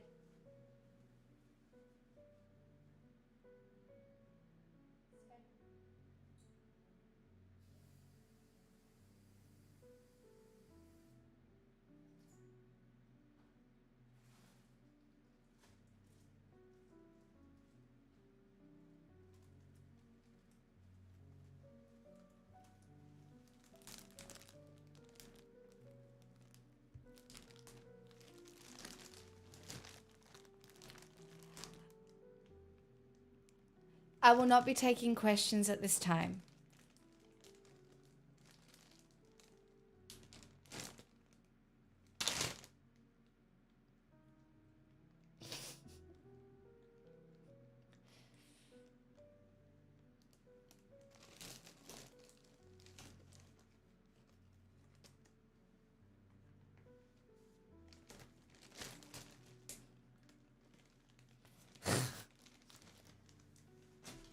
Don't look at me that way.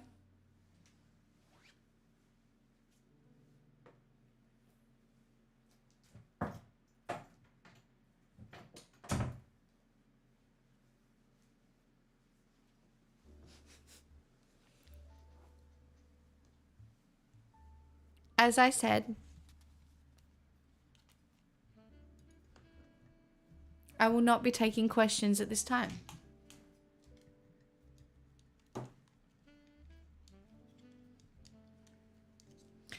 Maybe I did a drug deal and they paid me in candy. Currently on the Pressure Washer website, any recommendations? I swear to God.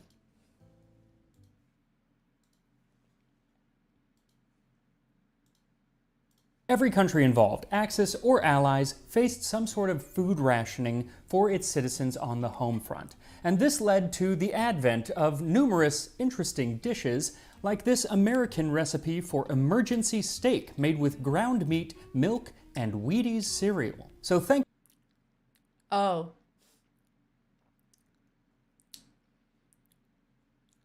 Oh. Oh no. you to HelloFresh for sponsoring this video as we examine the American home front during World War II, this time on Tasting History.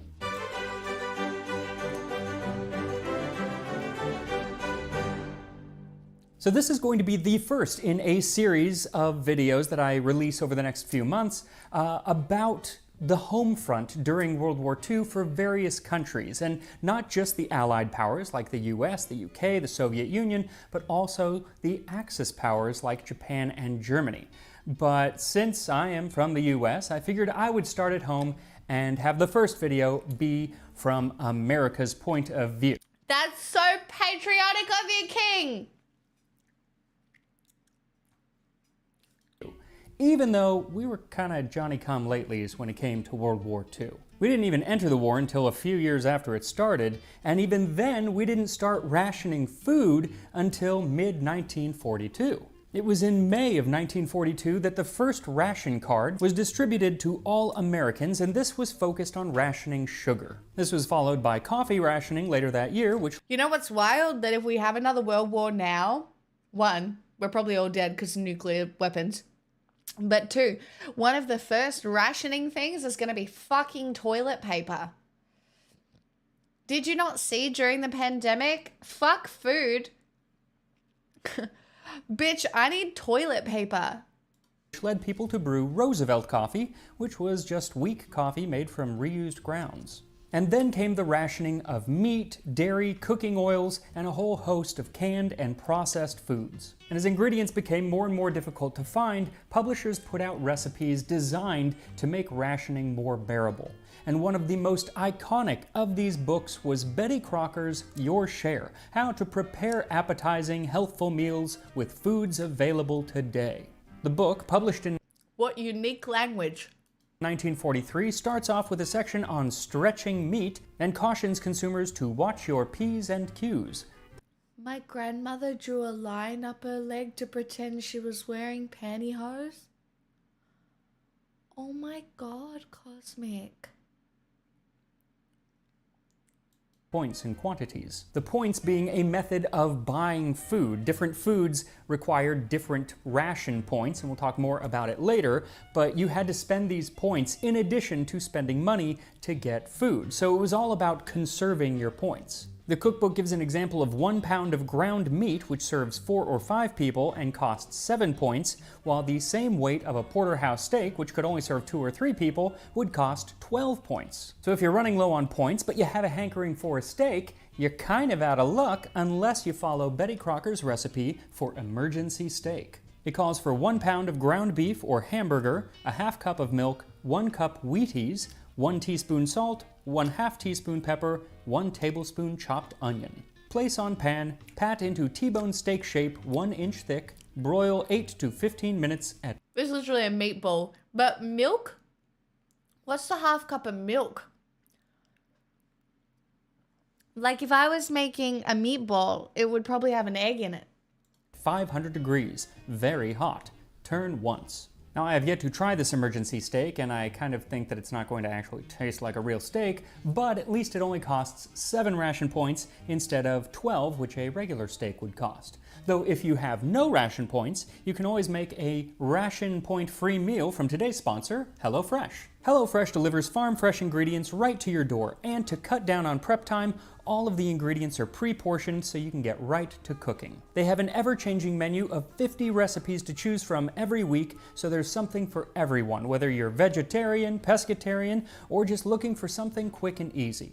And you can customize your meals by swapping out different vegetables or different proteins, like you can choose to have ground pork or ground chicken or ground turkey whenever you make this rigatoni rosa with zucchini and parmesan. That's what I had for dinner last night. It was nice and quick, super filling, and most importantly, scrumdiddlyumptious. And now HelloFresh has a lineup of different breakfast items like cinnamon crumb coffee cakes and Liège waffles. And right now you can get free breakfast for life by clicking my link in the description or visiting HelloFresh.com and using my code FREETASTINGHISTORY. You get 1 free breakfast item in every box as long as your subscription is active. That's free breakfast for life when you use my code FREETASTINGHISTORY at HelloFresh.com. Now personally, one of my favorite breakfast items, just in general, is cereal, which oddly enough is an ingredient in Bring it back. Bring it on back. Bring it on back. Bring it on back. Back to the topic. this recipe for steak. Specifically, it calls for It's the sugar. Wheaties cereal. And the reason is because Wheaties was owned by General Mills. And most of the recipes in this book use different products from General Mills because, as we've covered in a previous episode, Betty Crocker was Betty Crocker wasn't even real. She wasn't even real. She's not a real person. basically just a character that was created to sell the products of General Mills, or originally the Washburn Crosby Company. The thing is, since Wheaties are a flaked cereal, I'm thinking that just sticking them into this meat combo, it will lead to a very jagged steak. So I'm Food processor. assuming that they are being used as a binder of some sort, so I'm going to go ahead and crush them up. Not super fine, but fairly fine. And then I don't think it really matters the order that you mix the ingredients, but the way that I did it was I took the pepper and salt and added it. Okay, Vox, I love a powdered soup. I haven't had one in a very long time. But a powdered chicken noodle soup, a powdered pumpkin soup with croutons,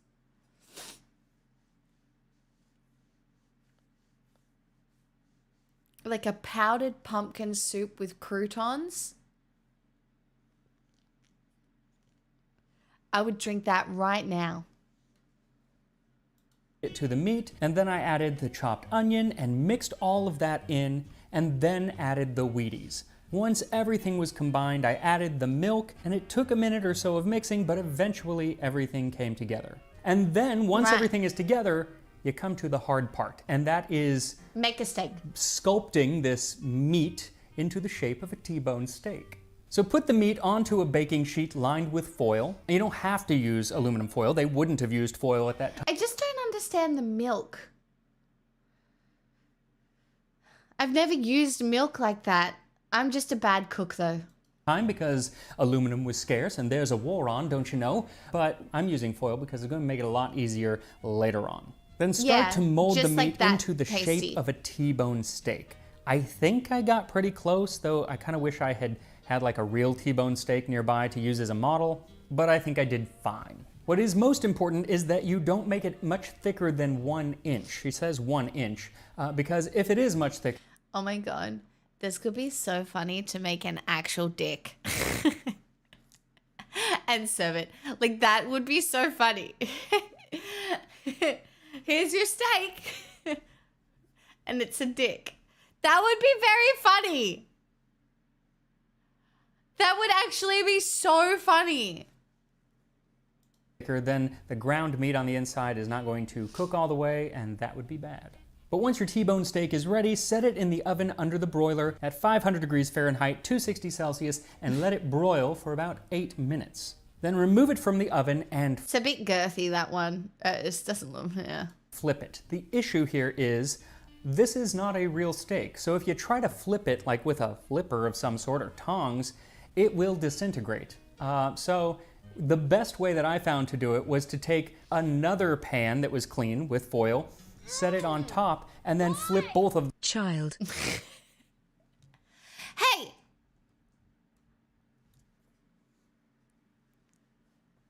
Hey, what?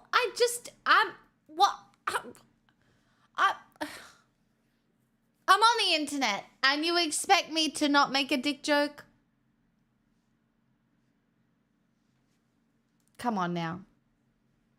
them together, wearing gloves, flip both of them together, and then you flipped your steak. Then put that steak back under Hold on. I do not like that at all. I do not like that at all. I do not like that at all. I don't like that it looks wet. I don't like that it looks grey. I do not like it. Oh, fuck me. I am a princess.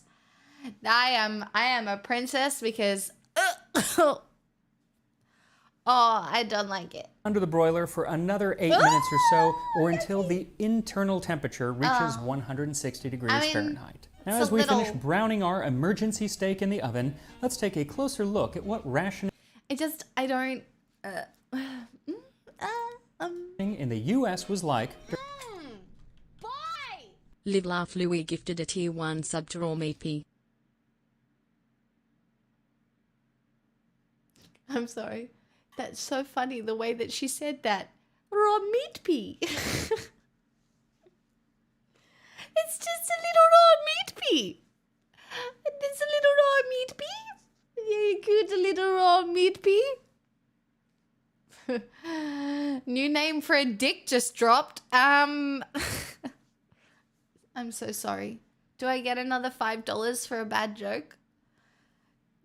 Imagine if I got $5 for every bad joke that I made. I would actually be rich. During World War II.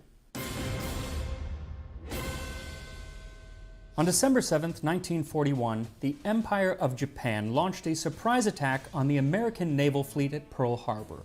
The following day, the United States declared war on Japan, and Germany and Italy declared war on the United States. The US was now officially part of a conflict that had been raging in Europe for over 2 years and in Asia for over 4. And almost immediately, the Office of Price Administration, which had been established only months before the attack, set in to rationing certain items to the American public. Just a few days after the attack on Pearl Harbor, the sale of tires was cut off. At that time, 75% of all the rubber in the US was used to make car tires. But as a single battleship required over 75 tons of rubber, this meant tires on the home front were a luxury the US could no longer afford.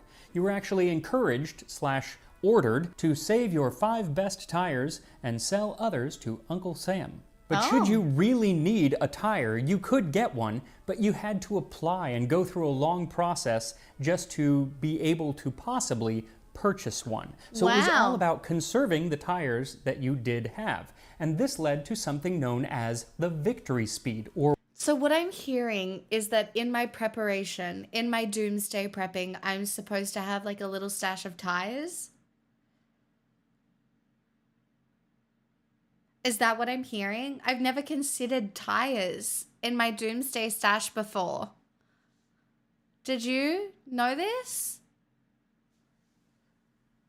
or war speed, which was basically a national speed limit of 35 miles an hour, which reduced wear and tear on the tires. Shortly after the tires became rationed, so too did bicycles and automobiles altogether. Any company that had been making these items instead turned to making military vehicles and munitions. Gasoline too was being rationed, and people were...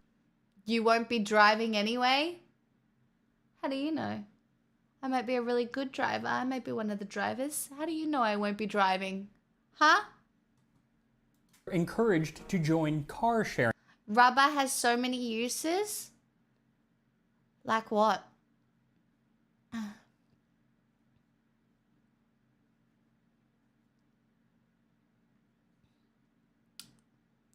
What do you do with rubber?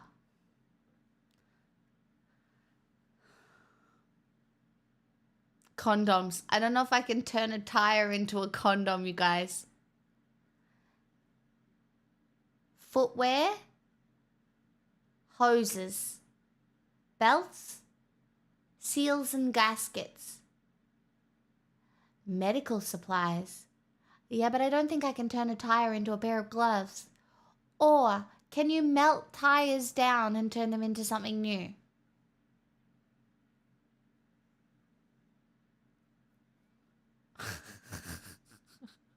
You can turn a tire into a cock ring? Or wait, what's a C-ring? Is a C-ring... Wait, is a C-ring something else? Wait. What's this? Wait. Wait, I don't know if I want the answer. Oh, we call condoms rubbers. Just a joke.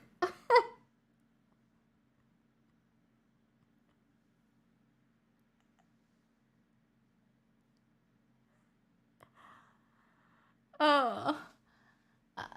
Sharing clubs, basically carpools. One government poster from the time encouraged you to join one because when you ride alone, you ride with Hitler. And these What in the advertising? Wow.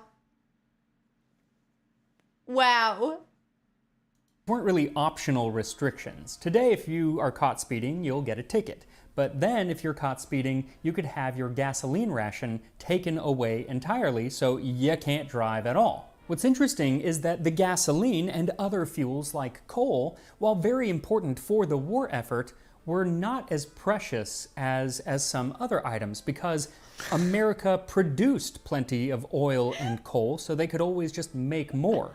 But there were other commodities that were not produced at home, and so they were severely rationed. Things like rubber.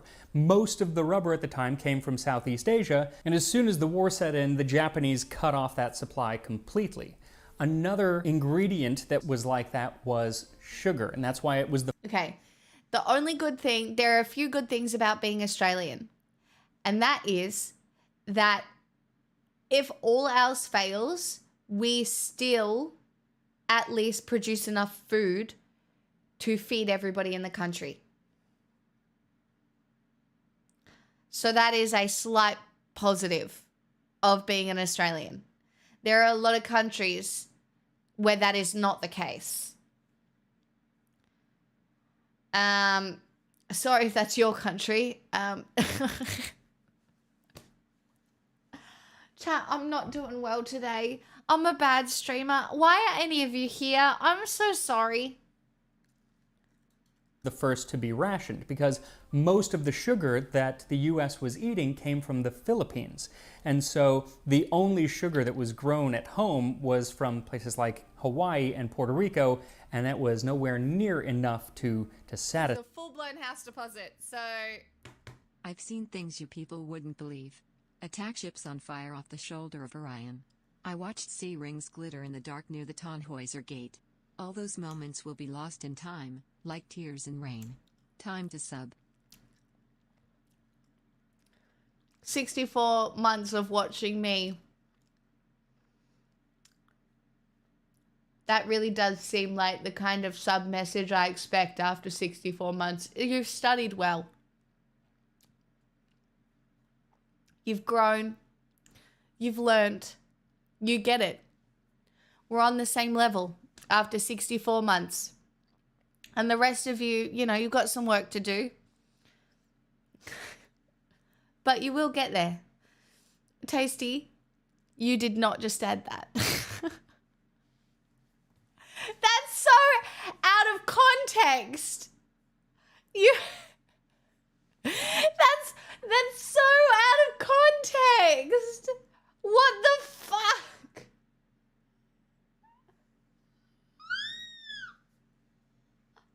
Satisfy the needs of American sugar eaters. But not being able to import a certain item was just one reason that something might be rationed. There were... I am not feeling particularly unburdened. I'm not unburdened by what has been. I'm feeling particularly burdened by all of you. I am not unburdened. Other reasons, like the supply chain. It was very taxed at the time.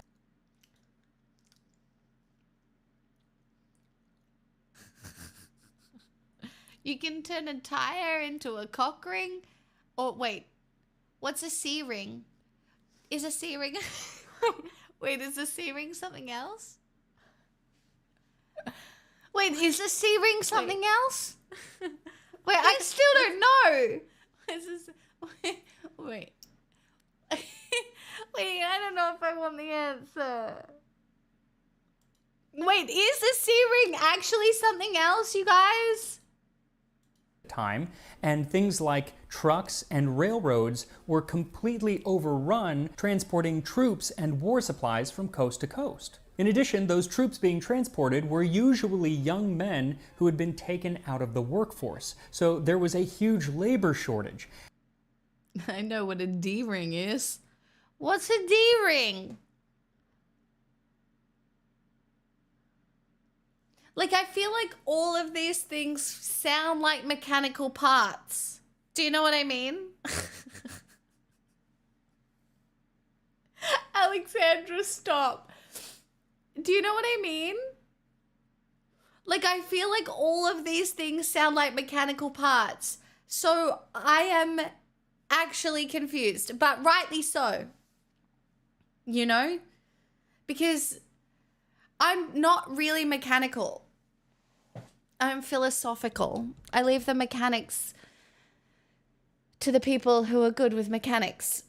It's not me. I'm not good with mechanics. I'm great with how you feel about the fact that you have to engage in mechanics, you know? I got you.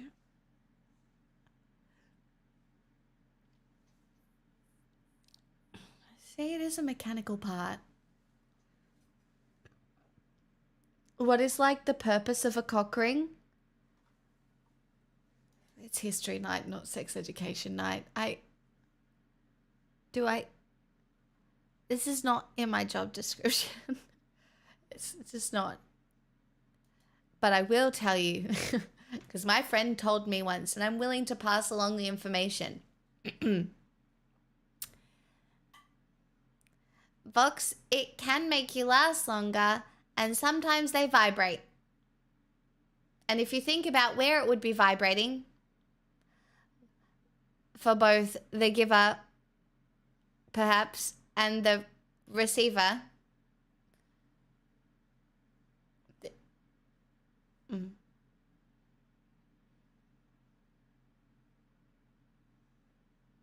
Yeah. I don't know. Look.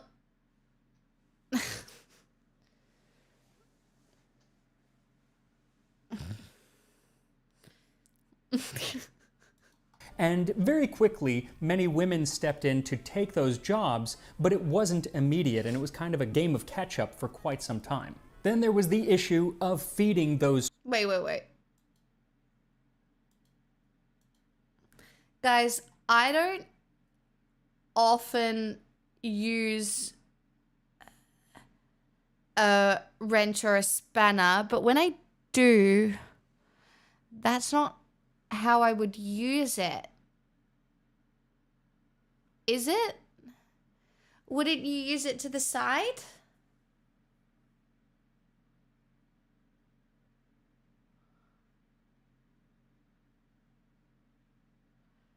Like, that's not how you use it, right?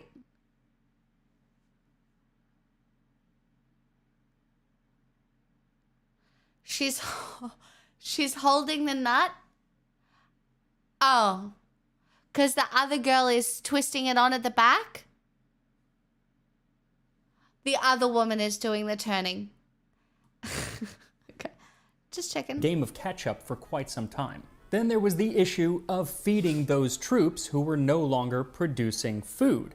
Because not only were they taking up food, but they also took up a lot of other items that were required to get the food to them in places like Europe, Africa, and Asia. Like, a lot of their food was packaged in tin cans, but the US had almost no tin. And so foods like processed foods and canned goods became extremely scarce almost overnight. Stores put up signs letting people know how their stock had decreased over the year, and processed foods were often down around 80%.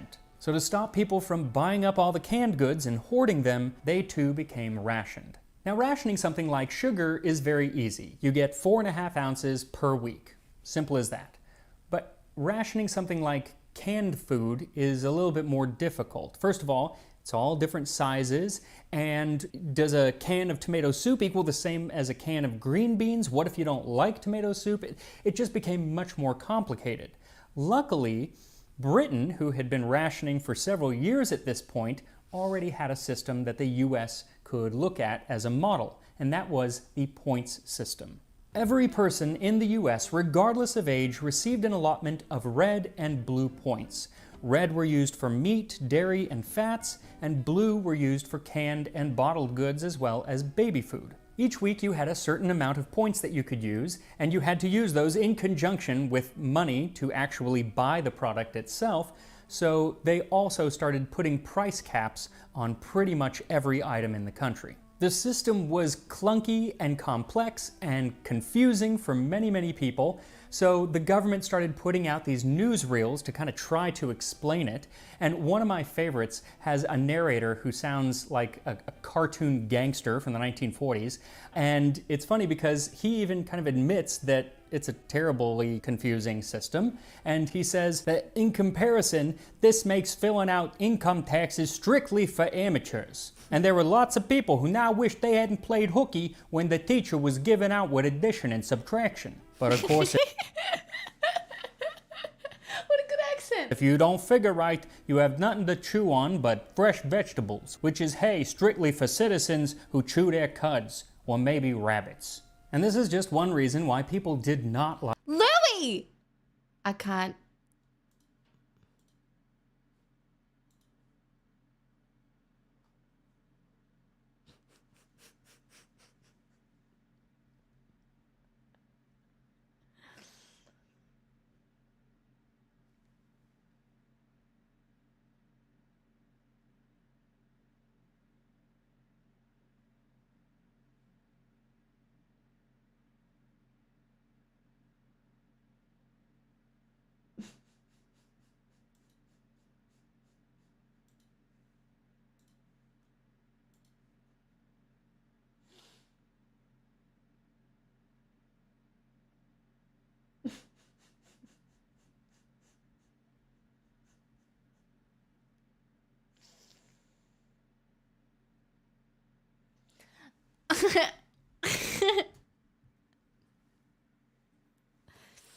It doesn't.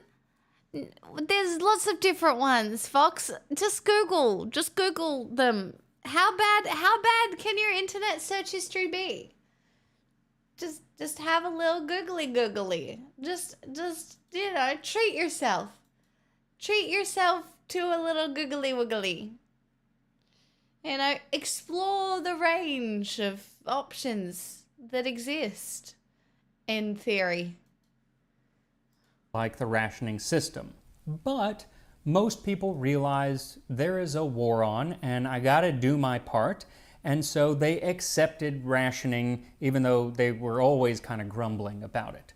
But in 1943, the government tried to explain how important it was, saying rationing is essentially democratic. It protects the little man who is unable to pay exorbitant prices for articles of which limited quantities exist. Basically, rationing was the only way to Sounds like communism to me.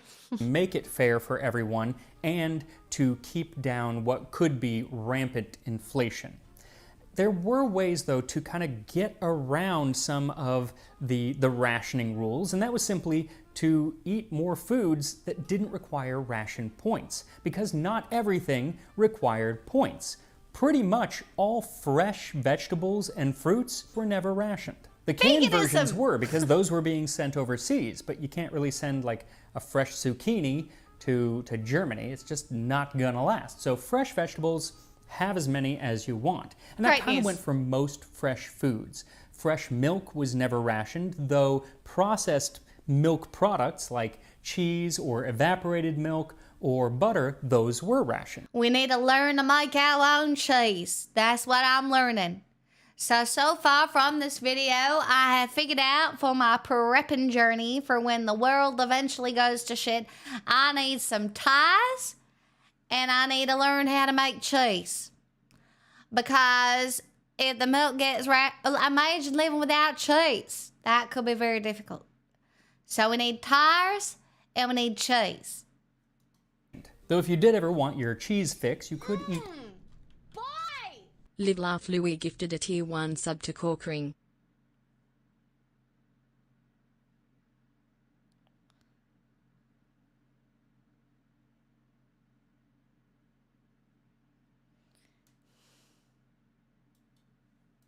Kraft macaroni and cheese because you could get 2 boxes for only 1 ration point. One And for ration getting the point. most out of your butter, there were numerous recipes that would help you stretch what you had, like mixing butter with gelatin and milk, neither of which required ration points. One of the few fresh foods that was rationed was meat, especially beef, which was one of the most costly items both in money and in points. That's why there are so many recipes from this period for like mock meats. Like the one that we're making today, the emergency steak, is using lesser quality meats to mimic a better cut of meat. And then there were recipes that just tried to kind of replace meat altogether. Like one for baked peanuts, a meat alternative, which included peanuts, tomatoes, and molasses that was baked in a dish. This wasn't so much to mimic the taste or texture of meat, nobody was pretending that it was, but it was meant to mimic the nutritional value that you would get if you were to eat a sirloin. But even those foods that were not rationed could still be very difficult to get. Like for the entirety of the war, eggs were incredibly hard to find. So you... Oh, that's why it was made with milk. That makes so much sense. Because you couldn't stick it all together with an egg, so you had to stick it all together with milk. I see. I do understand. Also, this jelly roll, I used to think this was super fancy food back in the day. Like my grandma would have these jelly rolls, and they were super fancy food. I don't know, was this jelly roll not super fancy food for the rest of you? Like that was super fancy food. You have a lot of recipes from this period for eggless cakes. Because of all these reasons, people started raising and growing their own food at home. People would raise chickens and rabbits, especially in the city, and if you had a little bit more space, a lot of people would have goats or pigs or even cattle. And then there was the Victory Garden. Now again, this is something that the US was able to look across the pond to Britain because the British had been building Victory Gardens for a while, though actually both in the US and in Britain they had done this back in World War I. But World War II really saw the Victory Garden come to life.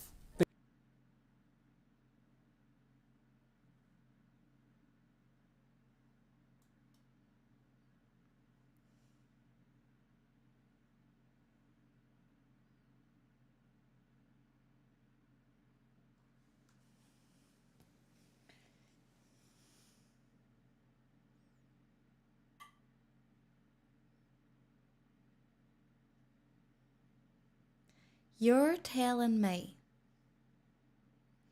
that there was a time when governments were encouraging people to have their own fruit and veggie garden, like a community garden, like the things that they're trying to get rid of, because that's bad? God.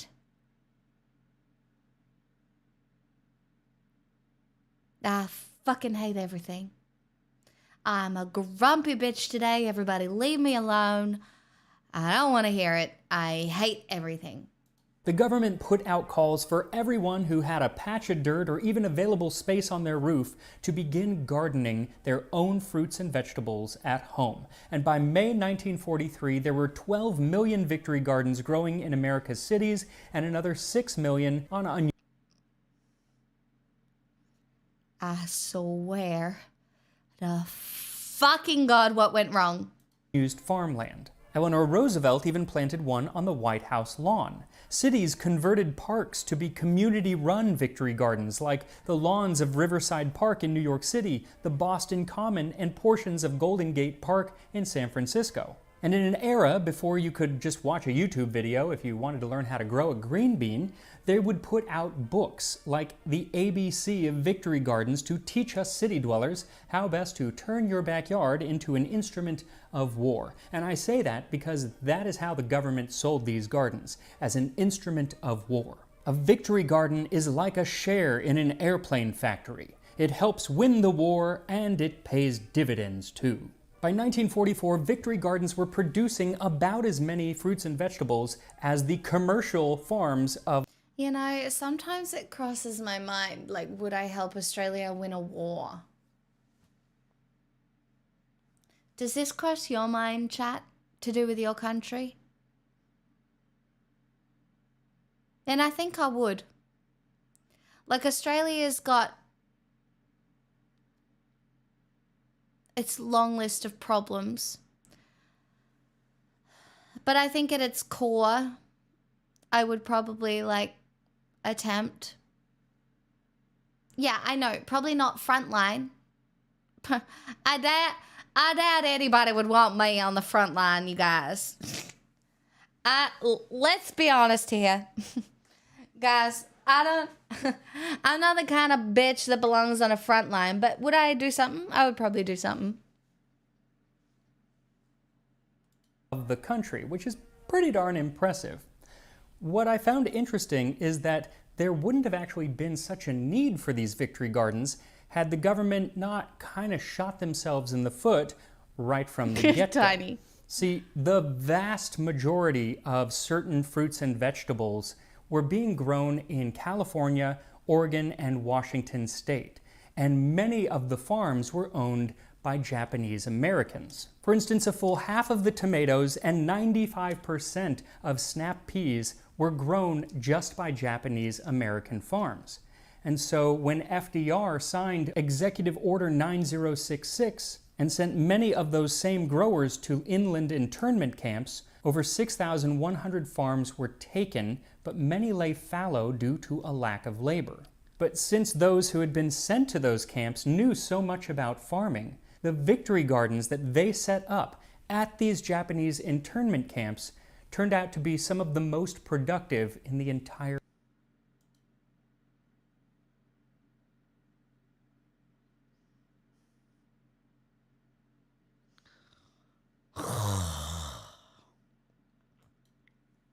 country. And I would actually love to do a whole video just building on still what they ate exists? at these Japanese internment camps. So if that's something that you would be interested in, let me know and I'll make it into a video. Now, while most Americans were growing their own fruits and vegetables, raising livestock, and accepting the nature of rationing with as much dignity as they could muster, there were, of course, some who thought that they were above the rules and didn't play fair, and this led to a thriving black market. This usually took the form of a consumer overpaying the monetary value of a certain product and not giving the grocer or whoever it was Of course. any ration stamps. You know, a little under the table. I'll pay you double, but no stamps. Unfortunately, the person who was taking this money had to turn in those stamps if they wanted to keep being resupplied, and so this led to counterfeit stamps, stealing different stamps, or they would have to ask other people who didn't use all of their stamps to give them theirs, and that's why the government said that any unused stamps that you have at a certain end of a period, you should destroy. Now, there was, of course, a social stigma against this. You know, why should I have to play by the rules if you're not? But since everyone kind of hated rationing, it wasn't that uncommon. They say that a full 17% of the meat that was being sold in the US at the time was being sold via the black market. But of course. And these people who were doing this were not called bootleggers like they were during Prohibition, but meatleggers. And they were put on the same plane as spies and saboteurs. There isn't any great difference. They're all helping the enemy. But I assure you, I am no meatlegger. I purchased my ground beef on the up and up. The ground beef that I am using to make my emergency steak, which should be ready to eat. And here we are, emergency steak from the World War II home front. I mean, it kind of Okay, it doesn't look that bad now. Now that it's a little less gray. looks like a steak, kind of, if you don't look too closely. You squint. It's pretty cool, actually. And it smells good. Smells like meatloaf. Pretty sure it's going to taste like meatloaf because looking back, it's kind of a lot like meatloaf. Here we go.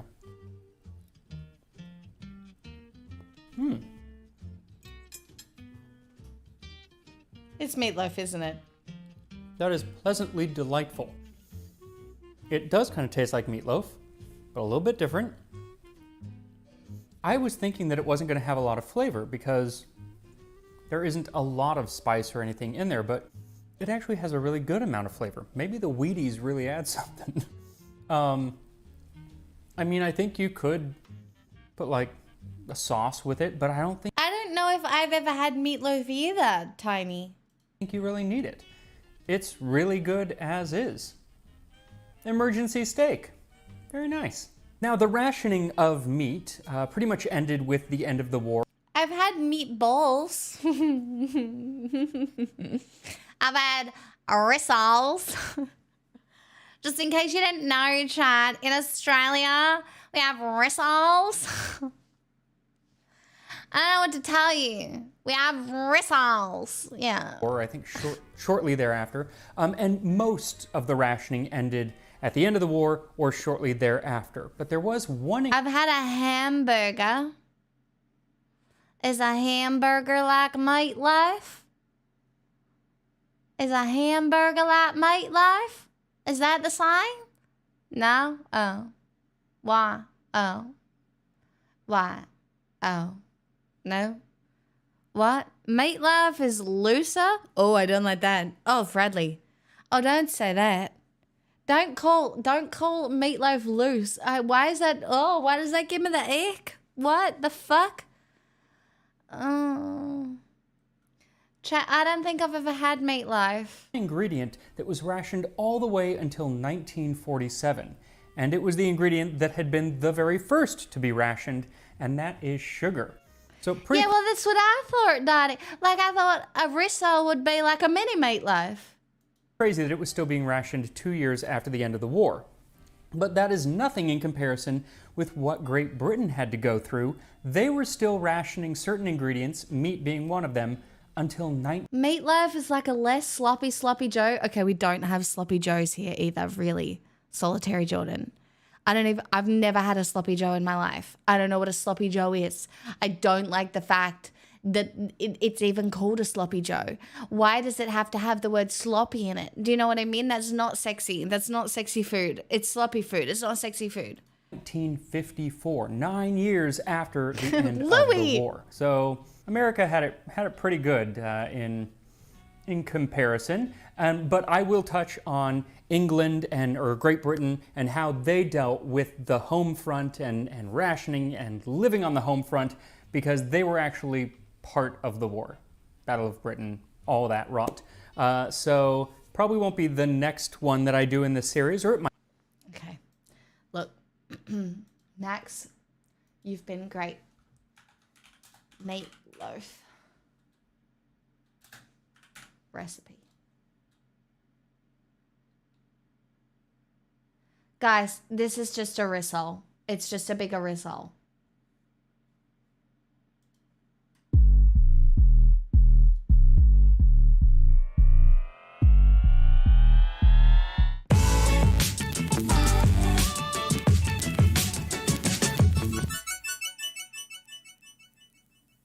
Hello, and welcome to Soul Food Cooking.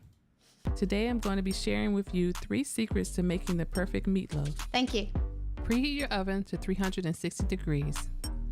For this recipe, This is you a will rissole. need 2 pounds of ground beef, Yep. 1 small onion, Rissole. 2 cloves of garlic, Rissole. 1 tablespoon of butter, Rissole. 1 egg, 1 cup of half and half, Didn't know that 1 was in cup it. of Italian breadcrumbs, Rissole. 1 tablespoon of Worcestershire sauce, 4 Rissole. tablespoons of brown sugar, Rissole. 2/3 cups of ketchup, Rissole. 2 tablespoons of mustard, Rissole.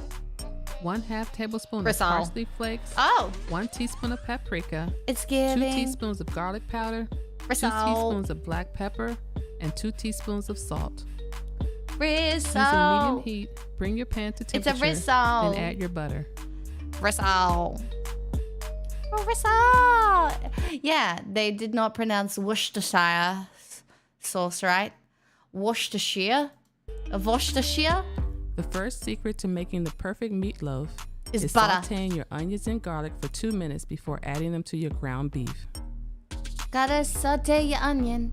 Gotta saute. Gotta saute. Gotta saute your garlic. And you gotta put the garlic in after the onion because the garlic burns if you put the garlic in before the onion, okay? Hi, Kat. Welcome. Welcome back.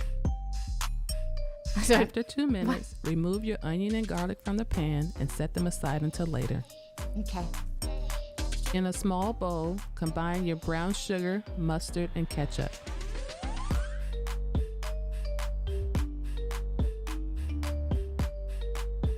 Why do I feel like this is absolutely a bomb cooking channel?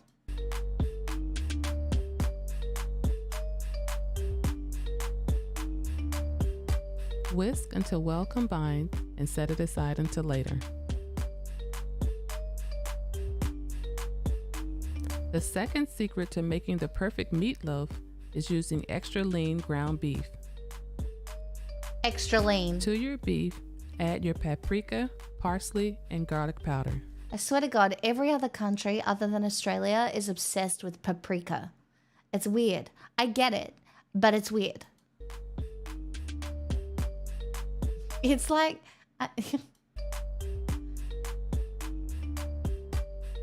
Seasoning. We love seasoning. Now add the pepper and your salt.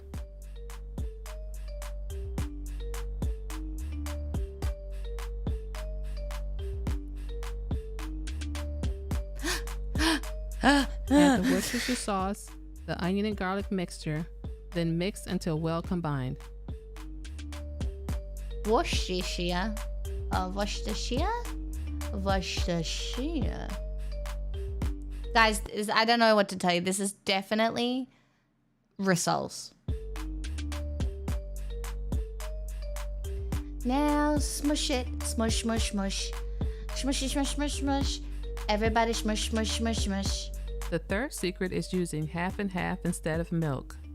Add it to your beef, followed by your egg.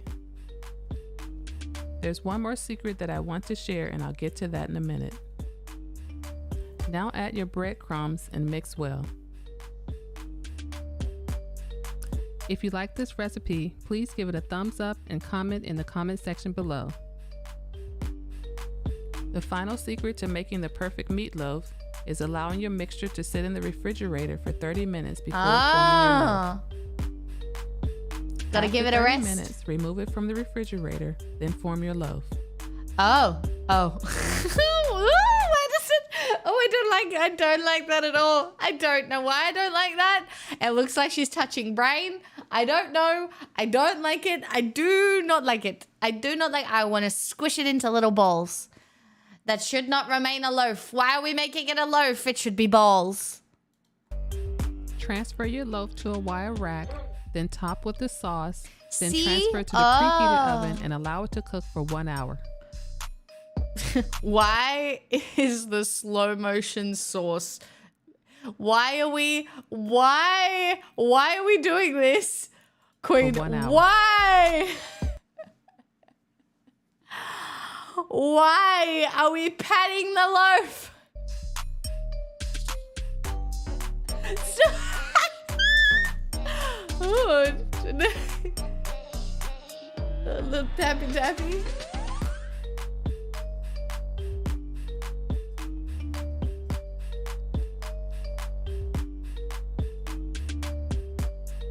Thanks for watching, and don't forget to subscribe to Soul Food Cooking. Okay, I actually kind of like that video. Hold on. Comments. Stellar presentation. No chit chat, just getting right to the point. I like your recipes because you don't waste 20 minutes delivering 5 minutes worth of information.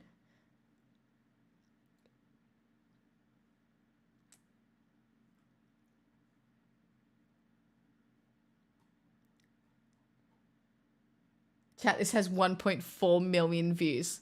All right, hold on. That was a meatloaf recipe. Rissole recipe.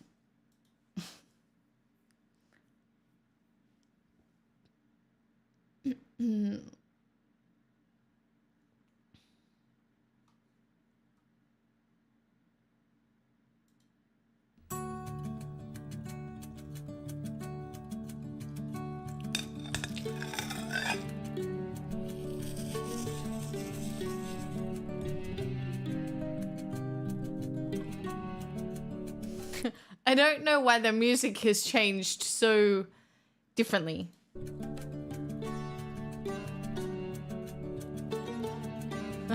Paprika again!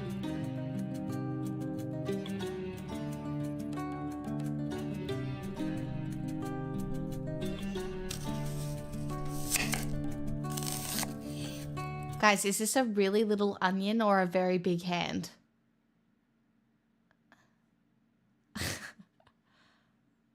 Guys, is this a really little onion or a very big hand?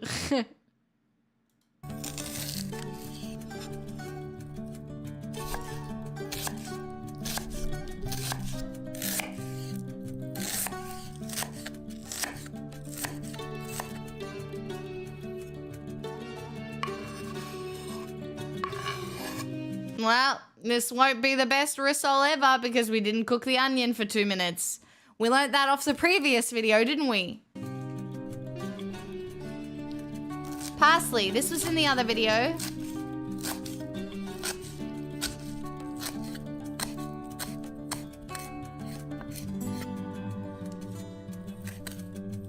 It said they are so delicious, I make them at least 3 times a week. Simple and delicious recipe. Oh. Oh, well, it came up.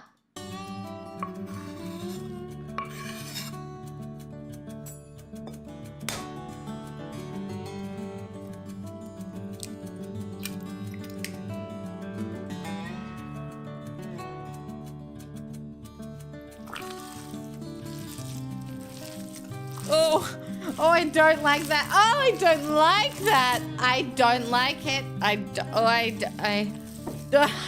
like. Oh, I didn't like that at all. I did not. Oh, I see mini meatloaf though. There you go, mini meatloaf. See, see. Anyway, you get it. You get it. I can't do any more of that. You get it. You get it. Right? You get it. You get it. You get it. You get it. Hi, Dark Show Diffus. By the way, welcome on in. You get it, right? See? All right? So, meatloaf, rissoles, basically the same thing. Maybe some have breadcrumbs. Maybe one has milk. I put breadcrumbs in my rissoles. I didn't know that that one wouldn't have breadcrumbs. Sorry, here's another. There's so many rissole recipes here. There's so many. What's for dinner? Australian rissoles. It's just so funny. I don't know what. Okay, it's just honest. I'm just using it as an excuse to be really Australian and say rissoles as many times as I can. Rissoles. This is a full-blown house deposit, so 40. That's like more than 3 years. It's a long time, Hazel. Thank you for the 41 months of free willingly giving me your money on the internet. That is going on some rissoles. Oh, yeah. Oh, sorry. Hold on. Yeah. Here's some context for you. I realized that you didn't have any. Here you go. Oh, this is beautiful, Dale. What do you call these things again? Rissoles. Everybody cooks rissoles, Dale. Yeah, but it's what you do with them. Mum reckons the trick is you don't use minced meat. She gets topside and crushes it. Is that right, Dale? Yeah, Well, silver it's so. side. She gets silver side and she'll crush that too. Dad?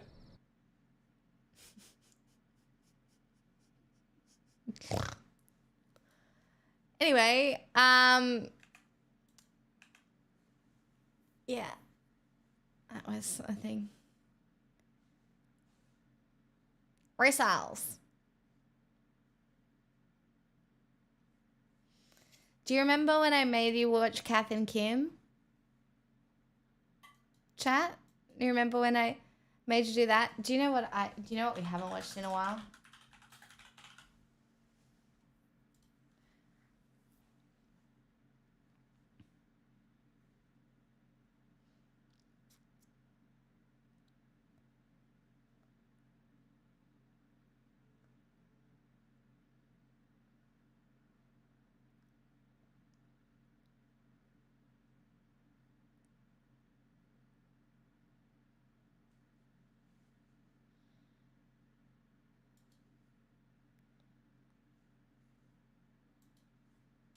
Oh.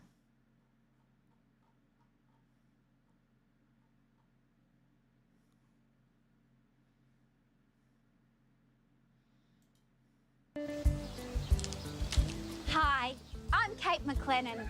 I spend my days cooking for the people that I love. Hi, I'm Kate McCartney. I spend my days not being an arsehole. Welcome To the catering show!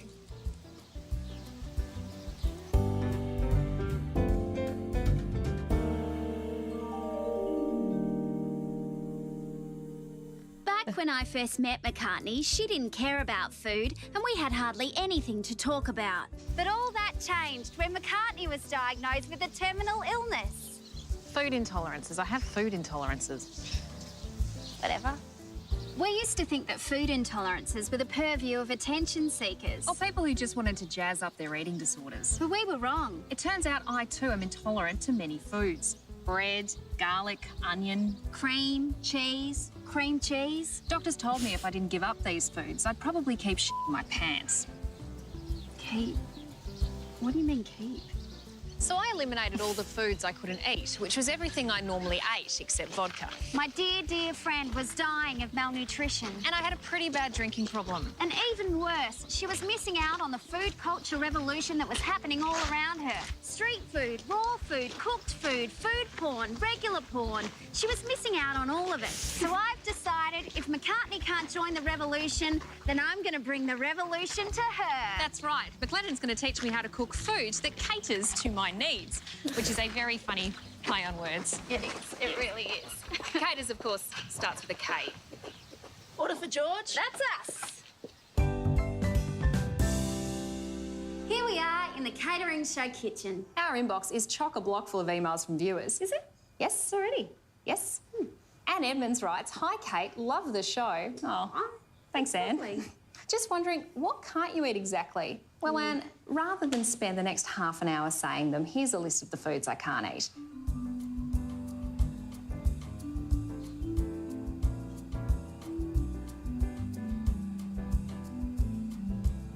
Yeah, McCartney's a real nightmare. Thank you. Luckily, I love a challenge. That's why we're going to kick off her food journey with her most problematic and favourite cuisine, Mexican. Mexican isn't my We're going to favourite. make some Mexican quesadillas using beans, tomato, onion, cheese, guacamole, salsa, and some tortillas.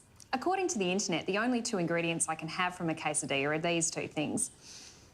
Look, that meal of tortilla and tomato might be okay if you're poor, but certainly not something I'm going to serve up here in my recently renovated kitchen. This isn't your kitchen. That's why we're going to employ the method of substitute. Onion for asafetida, substitute beans for mushrooms. Can't have mushrooms. Substitute beans for something brown. Substitute guacamole for...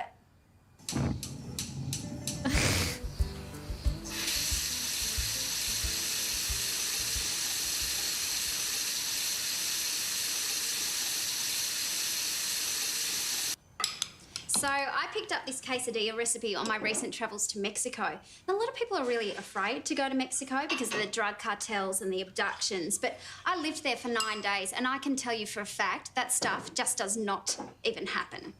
The Mexican people are such a vibrant and colourful people who have this amazing lust for life.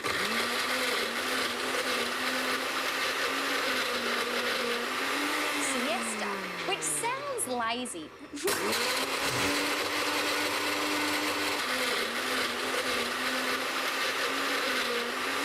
It was very short. So, all right, I think we're done with all of this. McCartney, why don't you go do your booze reviews? And I might get started on your substitute quesadilla as well. It's so fucking dumb. Anyway, that was peak comedy back in the day. You guys just don't appreciate it. Clearly. Like you don't get it. Oh, link, sorry. Did I not give you the link?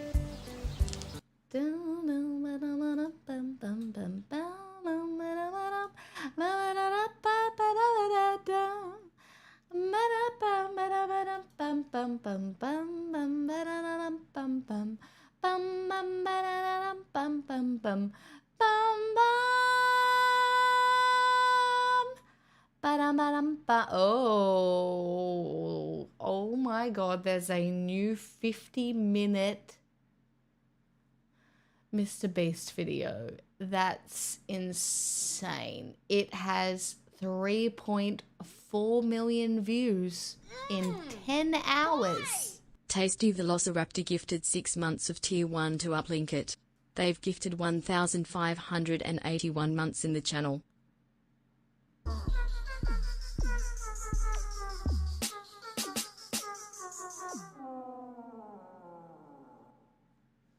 What is Evil Pix? Well, Percy, thank you so much for asking, and thank you for saving me from having to deal with Evil Pix.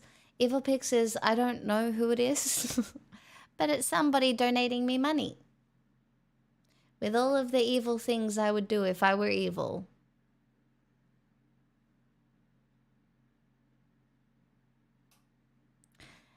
Tasty, thanks for gifting 6 months to uplink it.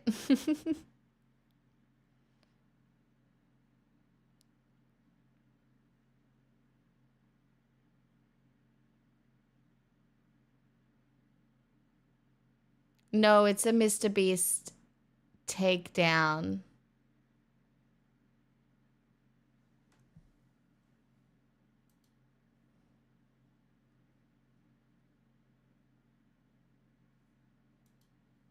Video.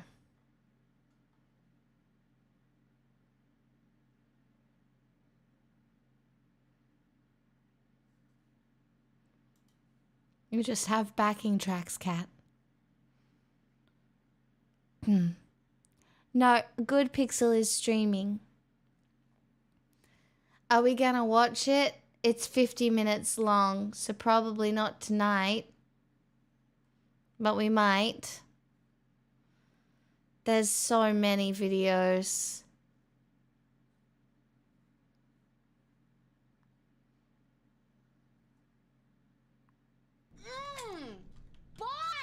Manatee Lady gifted a Tier 1 sub to Pixel's Mixlip. They have given 3 gift subs in the channel. I sing at the end of every stream.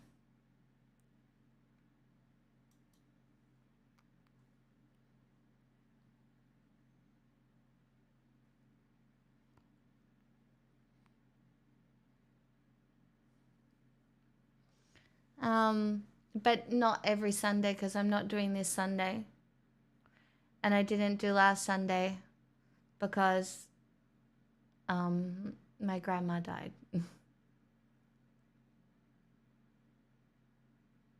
But usually I never miss a Sunday, but I've had to a couple of weeks in a row now, which is a bit miserable, but it's okay. Tonight she'll sing Meatloaf. Do you singing to your piano or a backing track? Why do you care?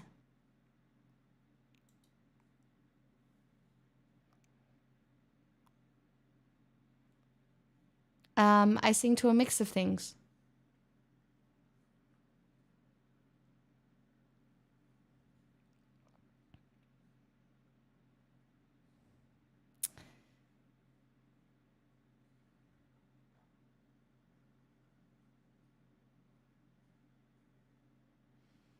Oh, you're also a singer. I was curious. Well, you just play a backing track and you can sing. Technically, it's not great for DMCA, but you can get permission from certain companies that make backing tracks to use them. So you can do that. But yeah, so that's why.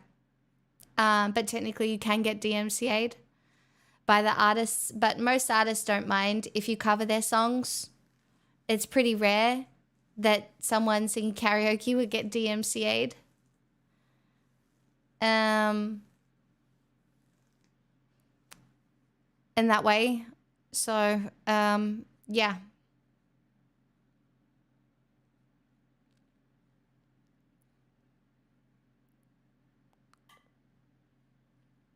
No worries.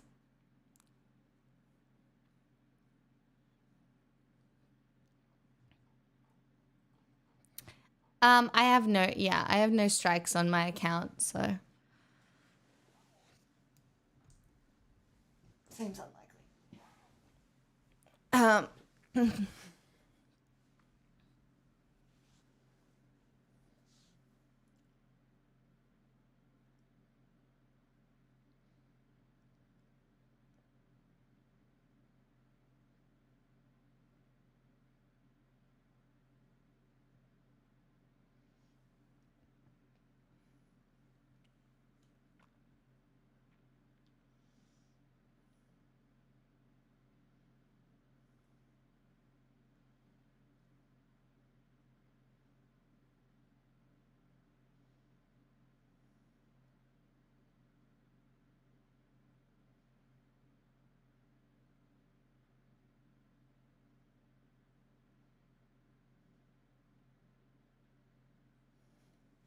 You can sing along to anything, you guys. It doesn't matter if you're a good singer or not.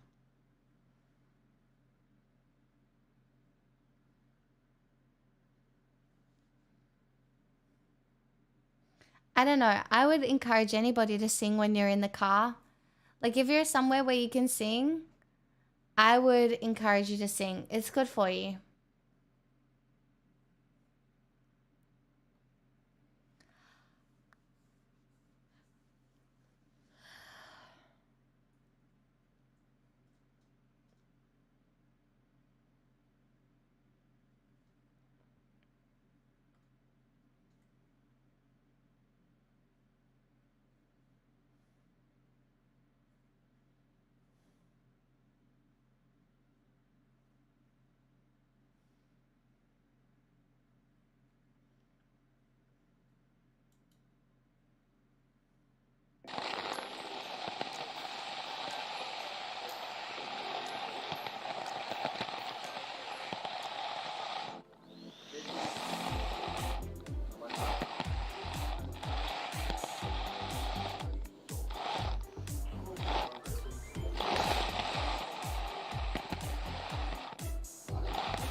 That cat really does not want to move.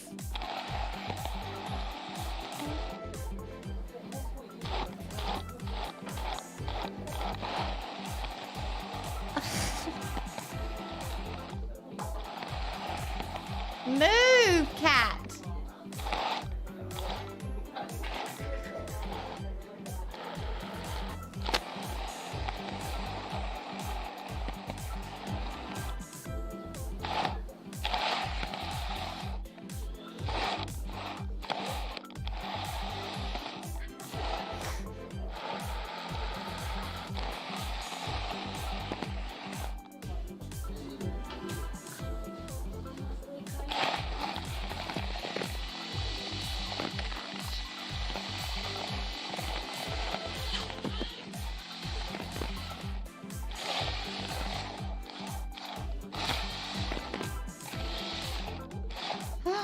Another cat. New cat.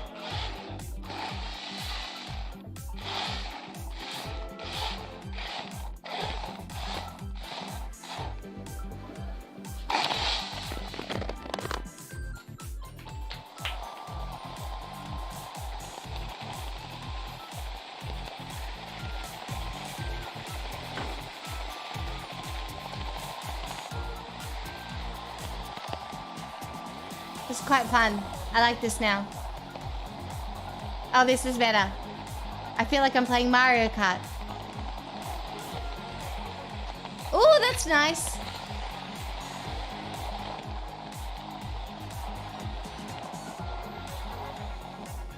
Wait. No. Ah!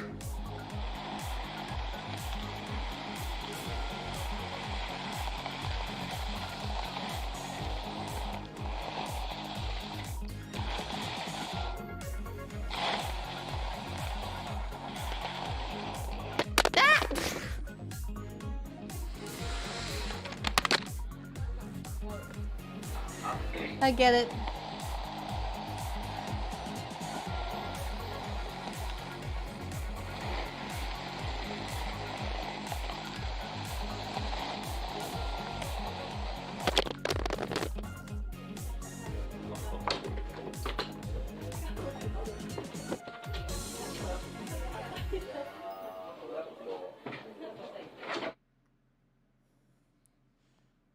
How nice.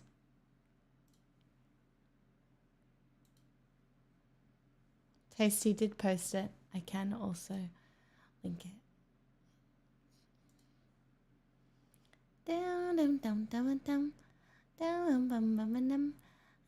I'm sure there's news of Frank.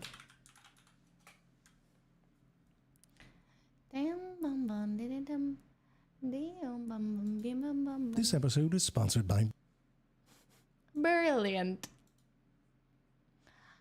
Night Hazel. Thanks again for the over 40 months. Brilliant. The story of Oliver the short-beaked echidna begins here. A single fertilized egg. Well, technically, I suppose it started here. Oliver's parents, Jacko and Charlotte, were in a back alley and had just shared half a can of Foster's, which is quite a bit for an echidna, by the way. And let's just say that passion got the better of them. Got the whole thing on a security camera. But you notice that it's a bit of a delicate process, which takes some time. They are echidnas, after all. Look a bit like the feather duster from the fetish club. So let's just say that the Echidna Kama Sutra doesn't exactly have that many pages in it. More like a pamphlet. But listen, besides navigating the pointy bits, you've got the whole four-headed penis thing going. And to avoid confusion, I don't mean a penis with a forehead. That's just normal. I mean that in its flaccid state, the male echidna's penis looks a bit like how...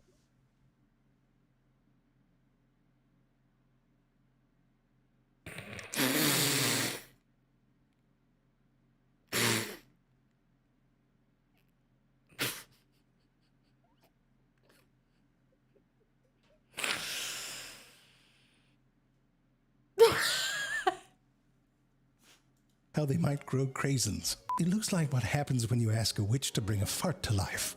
For some time, this four-headedness was a bit of a mystery, seeing as the female's bits would only require 2. And that's when one scientist decided to do the obvious and just ask. Turns out echidnas can't talk, so real shit scientist, by the way. Anyway, another science hippie decided to take a closer look. It turns out when the echidna penis is erect, it looks like a punk snail singing opera. But you can see here that only 2 of the 4 tips become erect, and the whole thing rotates a bit, so functionally it becomes a 2-headed penis. Just right for the female counterparts.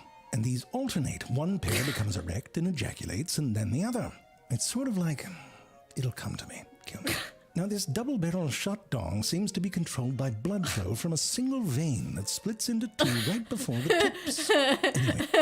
I didn't know what I was doing when I clicked this. I didn't. I swear to God. Like, you know, sometimes they're fine. I just didn't know. I mean, I just... Back to the alley where the pair are now smoking a cigarette and Jacko's sperm is rushing on its way to Charlotte's uteruses. Echidna sperm, it turns out, are sort of into carpooling. They twist together in these bundles that end up moving faster than an individual sperm would. It's smart. It's what happens when you put your heads together. Get it? No. When they go, it looks a bit like a shuttlecock. And quite frankly, this is what that word should mean. I'm on fire. So one of these sperms here eventually makes it to an egg and gets Charlotte all pregnant. And that brings us back to Oliver here. He doesn't look like much at this point, but probably a welcome respite from what you've been looking at for the past few minutes. Over the next 20 or so days, this little embryo has to build itself a body. Now, I'm sure you're familiar with this whole development process, but we'll have a little refresher. First, it sort of flattens out and then goes all pinchy-pinchy before transforming into a slightly toothed vagina. Then onto a Salvador Dali impression of SpongeBob before hitting the crucial stage of 2 squirrels humping. From here, as you know, it picks up a bit. Next, we have a goblin fondly admiring his new pet baby dragon into Oh How Sad the Dragon Flew Away, plus major side boob. But then, Oliver seems to take a keen interest into a certain part of his body, if you know what I mean. No, you don't, because look, it was just a hand grenade wrapped in tissue paper, you pervert. And now he's on to you with your dirty mind. Look at that side eye. Then to a, well, it's still a side eye, but he's getting sleepy. And then he falls asleep and dreams that his belly button has become a fist. Now, at this point, if you get a close-up on the face, sure, you might think that's a butthole of a sleeping ghost bear. Or maybe a gummy bear that's thinking, "You brought me out of the bag just to give me a kiss, didn't you?" Horror. But pay attention now. When it turns into a zombie testicle with a 5-head, you can see something interesting start to emerge. Right there, a little tooth. And if you look at the snout, Charizard, you can see it better. Today I when Knuckles see a kid and has a four-headed knob and I feel traumatized for it. I know, mate. I'm great at YouTube reacts. This little temporary tooth is very important because it will help the little baby break out of this. Look at that. Charlotte laid an egg and she put it in her pouch. Stop her it. pouch, by the way, is also temporary, forming just before breeding season. Like if your belly button only opened up when it wanted a grape. What? You want to put a grape in your belly button, don't you? Go ahead. Listen, if you're watching this show, I swear to fucking God.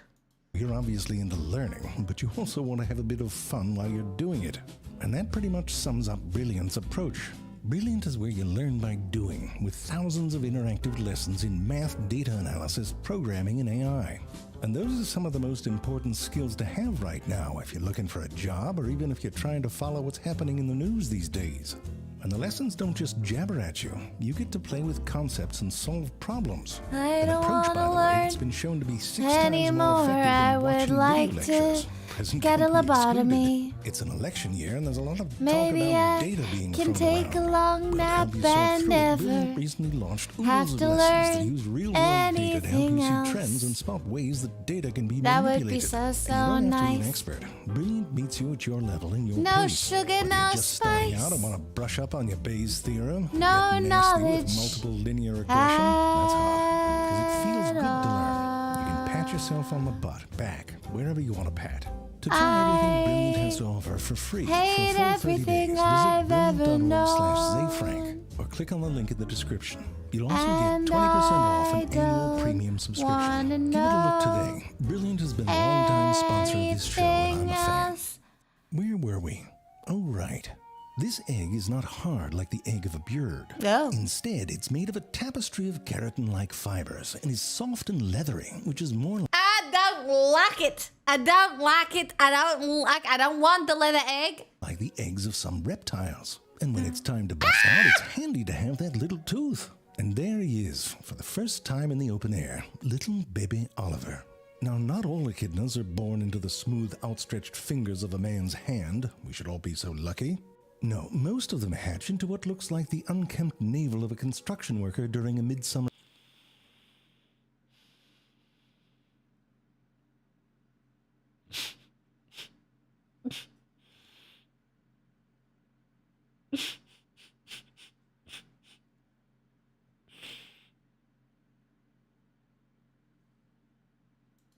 Heat wave. It is in this environment, somewhat reminiscent of pornography in the 1960s, that Oliver must search for his first meal. Now, you should know that what Oliver is looking for, well, more like smelling for, is called a milk patch. It's sort of what you might get if you tried to buy a discount nipple in a gas station parking lot. Just sort of skin that leaks.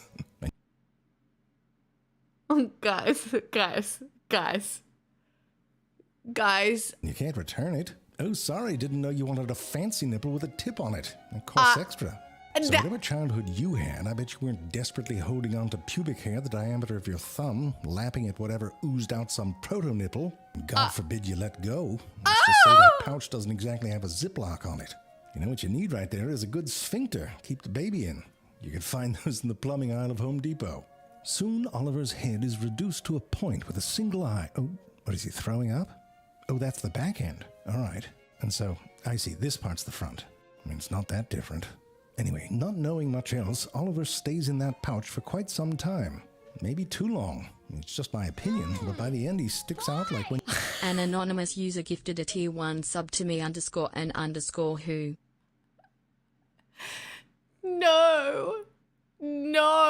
You try and stuff a winter hat into the back pocket of your jeans. I mean, that's a life lesson right there. Some holes are nice for a while, but then you gotta move on. And you've probably heard them called all sorts of things. A hamster dressed up as an elephant, a tardigrade with Botox lips, or even sentient scrotum, which is downright offensive. But these beanie babies made from leftover elbow skin are called puggles. Get it right, and don't try this at home either. These are professional science hippies trained in rearing puggles, because once in a while they do fall out that air quotes pouch. At this stage, these puggles aren't exactly heavy on the defense, but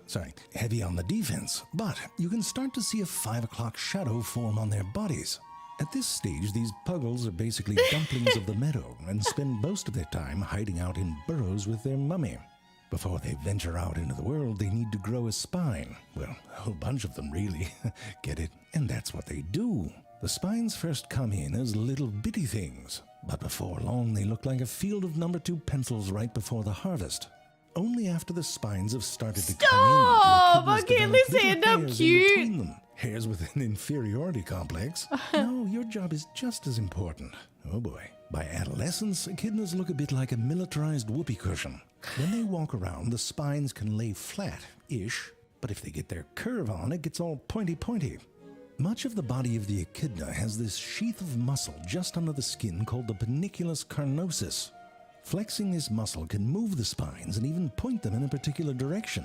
And they might do this to get some ventilation or to get some grippage down in a tunnel, or, of course, for defense. Echidnas, if you haven't noticed, don't exactly excel in the running department.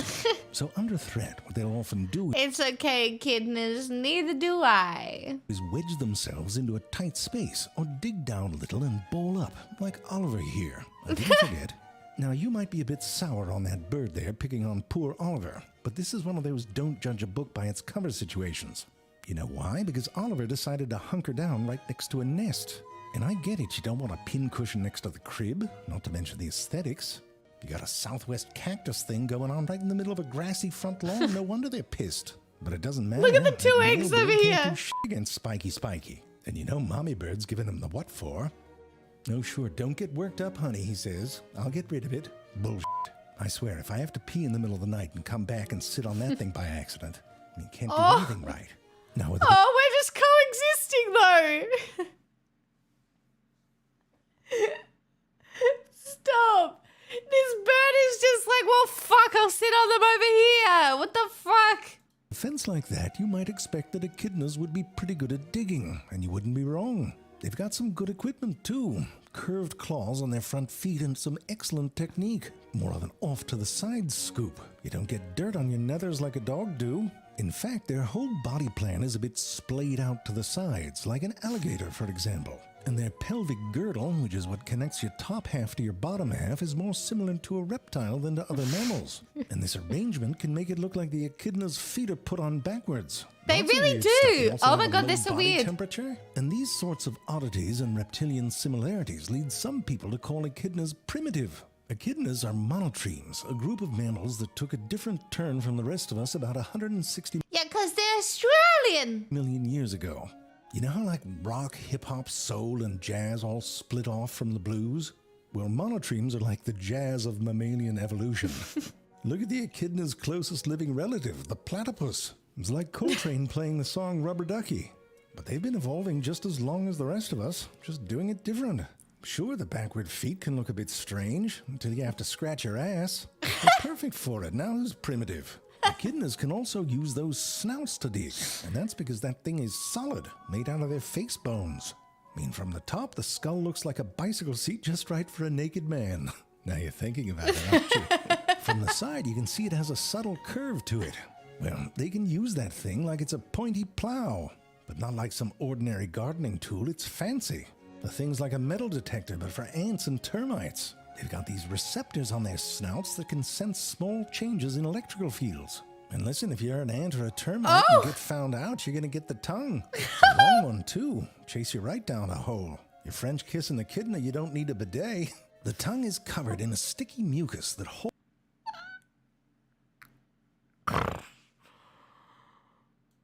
insects to the back of the mouth. There they have two abrasive grinding surfaces, one at the base of the tongue and the other on the roof of the mouth. So when the echidna eats, it sounds like this. Anyway, back to Oliver. Now that he's grown, Oliver will lead a fairly solitary life. But come on, what more do you want than some ants to eat, some birds to f*** with, and maybe a swim now and again? The exception is when Oliver gets horny. In breeding season, the females emit some stank that drives the males crazy. Male echidnas, as well as platypuses, have these little spurs on their back feet. The spurs are equipped with a venom gland. Platypuses use them to kick the crap out of each other during breeding season. Echidnas, not so much. Their spurs no longer stand up straight, and what used to be venom is now more of a benign, waxy, syphilitic drip, the scent of which